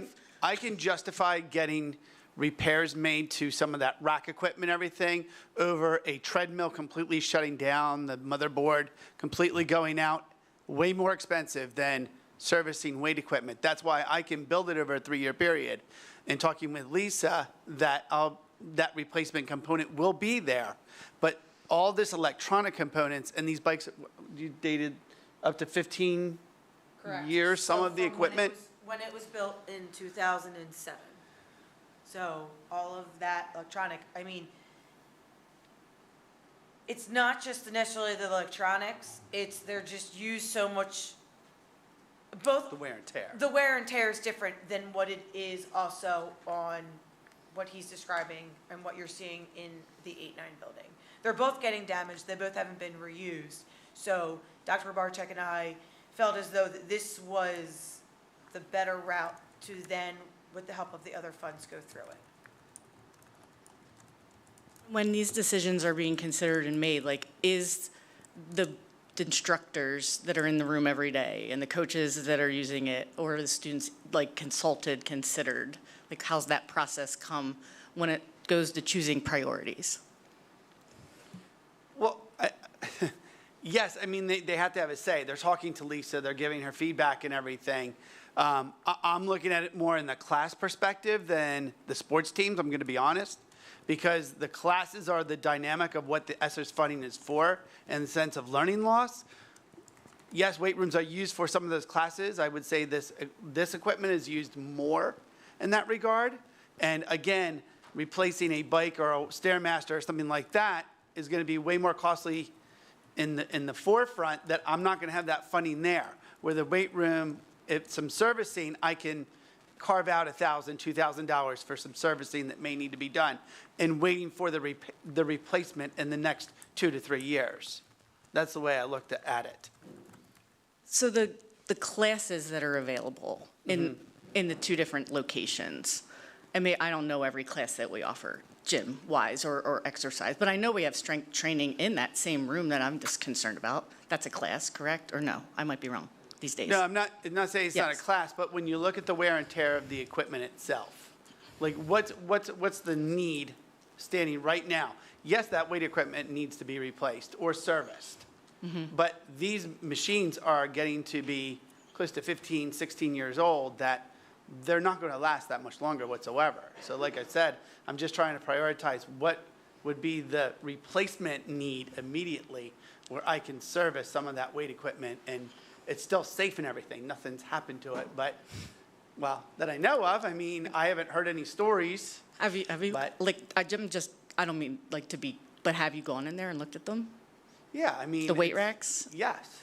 And, I mean, none of the things that the weights land on are in working order. But again, that service I can take care of for a much less expensive value at this point than replacing a full treadmill, Stairmaster, or bike.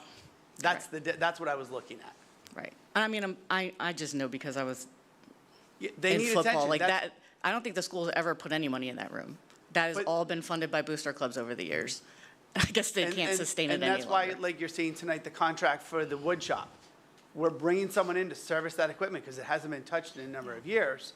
So we want to get it up and running. So again, I can budget that piece out through the curriculum budget slowly and using Title IV funds and everything. But this is something that, again, if something goes, it's not just like I have $5,000 to what the treadmills were. They were roughly about $9,400.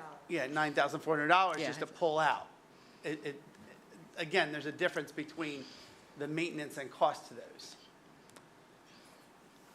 What's the utilization of that room? Like I don't know, how many- that's what I said, I would have to get you that, yeah. that information. I mean, I just never besides see the anybody in class- it. So what do you mean by I never see anybody in the one with the bikes, never. So there's regular classes. We also have strength training classes in addition to in the 8-9. We have some basic one. Our yoga classes also go in there, and they do a cardio piece in there. So all day within our class periods, there is people in those weight rooms. In addition to our more cardio athletic teams, such as girls and boys soccer and our field hockey, they choose to go into the cash weight room versus going into the 8-9 weight room because they can get on the treadmills, they can do more in that weight room and still get the weights in that specific weight room versus the 8-9, which is more of a bodybuilder style of a weight room that we eventually would like to make and maintain to be that avenue for that. We also have teachers. There's probably at least 10 that'll go in even before 7 a.m. And or they'll go in after 2:30 and that are in there pretty much on the daily utilizing those type of equipment. Well, it is. When we talk about did we speak, I have been numerous conversations with all those that are involved in the weight rooms as well. They were the ones that I made sure were in on the meetings when we had the gentleman from Webster come out and go through all of the quotes. And I said, give your top of the notch at first, and then let's back it down to 3 other quotes of where we can break it. So we knew what the needs and were, and that's when I presented it to Dr. Barczyk to make sure to see where he fit, because I knew the biggest piece was fitting it within the ESSERS was what was going to be the biggest piece at all, and the end grand scheme of it. And I knew he had the background to be able to do that, to fit where it felt to fit best. So maybe ESSERS 1, I mean, the 4, Title 4, sorry. Title I IV. don't know what that is. Yeah, so Title IV is our part of our yearly annual federal funding. We get Title I, II, III, and IV. Title IV falls under enhancing student learning, and we get about approximately 163, that was this year, $163,000. And then there is health and safety, there's security, and technology. That it's divided up, and you have to use certain percentages of your total allocation. But like I said, in regards to both budgeting, some funds in the curriculum department beginning this year, and utilizing the Title IV funds, we'll be able to continue the progress of replacing and updating equipment. I assure you, it's not going to be left to the wayside. Like, this is on the radar, and it's a plan to address it, because exactly what you're saying, it just hasn't been addressed, so it needs to be. Thank you. Mm-hmm. Thank you to both of you. Thank you for your questions, Director Seagreaves. Any other questions from the board? Okay. All in favor of moving item K to the full board agenda, please say yes. Yes. Yes. Okay. That concludes our agenda items. There are no informational items. There is no old business. Is there any new business? Is there any public comment? Okay. There's no public comment. Our next meeting is Tuesday, October 8th, 2024, and the Operations Committee is adjourned at 8:16 p.m. Thank you to you both for joining us.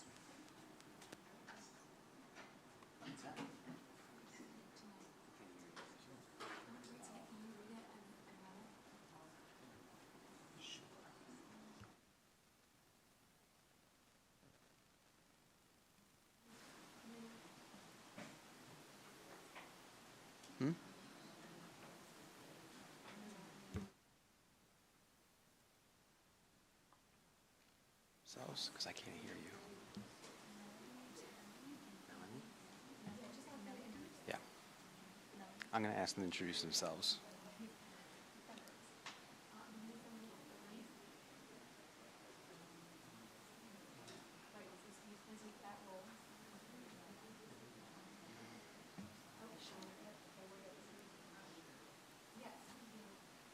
Okay.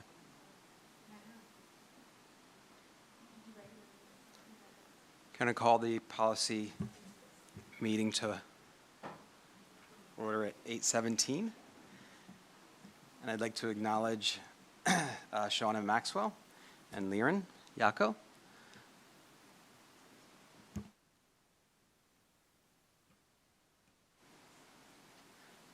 We'd just like to invite our 2 additional members to introduce themselves as well that are joining us.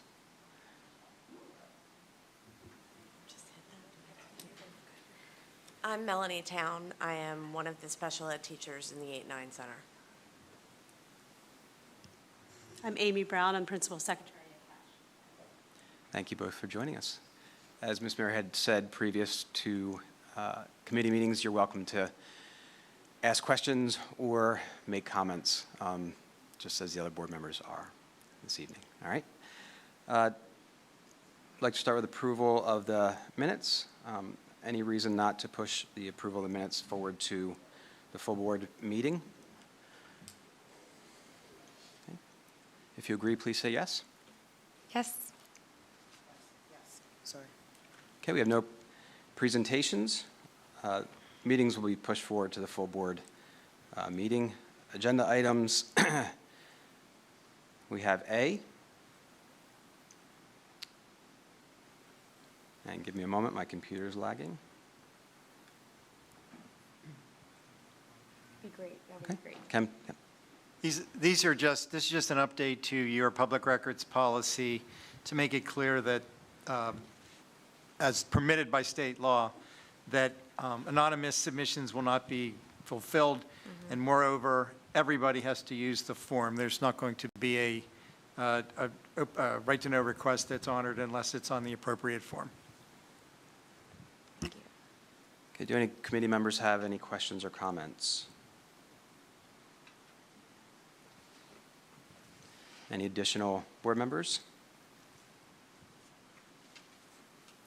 Okay, committee members, if you'd like to see this put forward to the full board meeting, please say yes. Yes. Yes. Okay. Moving on to agenda item B. Similarly, would you like to make any comments on this? This simply will repeal the administrative regulation on naming of facilities. Oh, I didn't know we had to vote for the AR.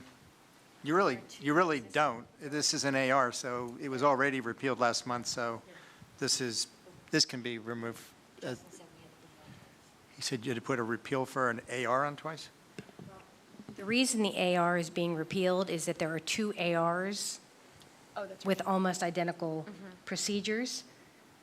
So we were told to add it for 2 committees so that it would have a second reading. That is the only reason it is on the agenda this evening. That's fine.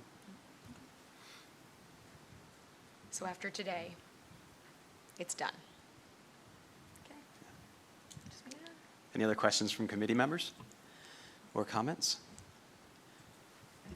Any other questions or comments from board members?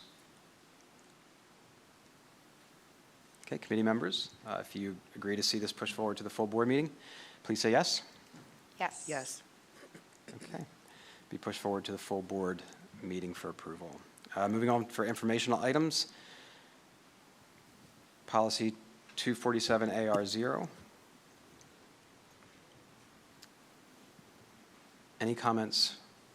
There's only or one information on this? change for this, and that was just to change the name of the administrator that is overseeing it. And so it would now go to the Director of Pupil Services. Okay.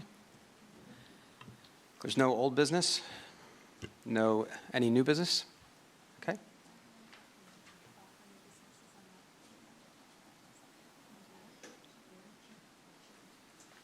Ms. Mayorhead?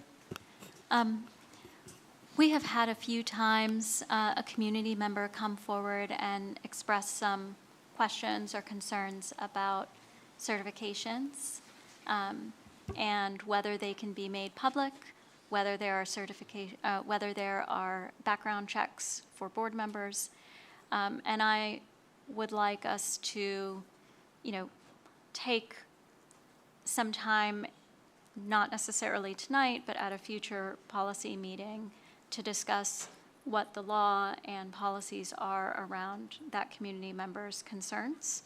I know that as board members, we are not required to have the same type of clearances that are needed to volunteer with children, but many of us, because of our volunteer work or jobs in the community, have those anyway. So I feel like there's a question that keeps being asked that I don't really have an answer for. And this committee feels like a good opportunity for us to discuss what the rules are, what our policies are, and whether or how we would address that community members' concerns.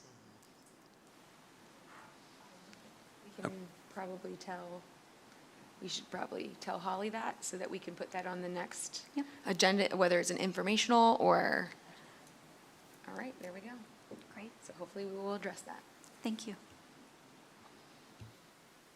Okay, any other new business? Is there any public comment on the sheet? Okay, thank you. Next meeting will be Tuesday, October 8th, 2024, and it is 8:23. I'll adjourn the policy meeting. Thank you so much. Thank you, committee members that are new.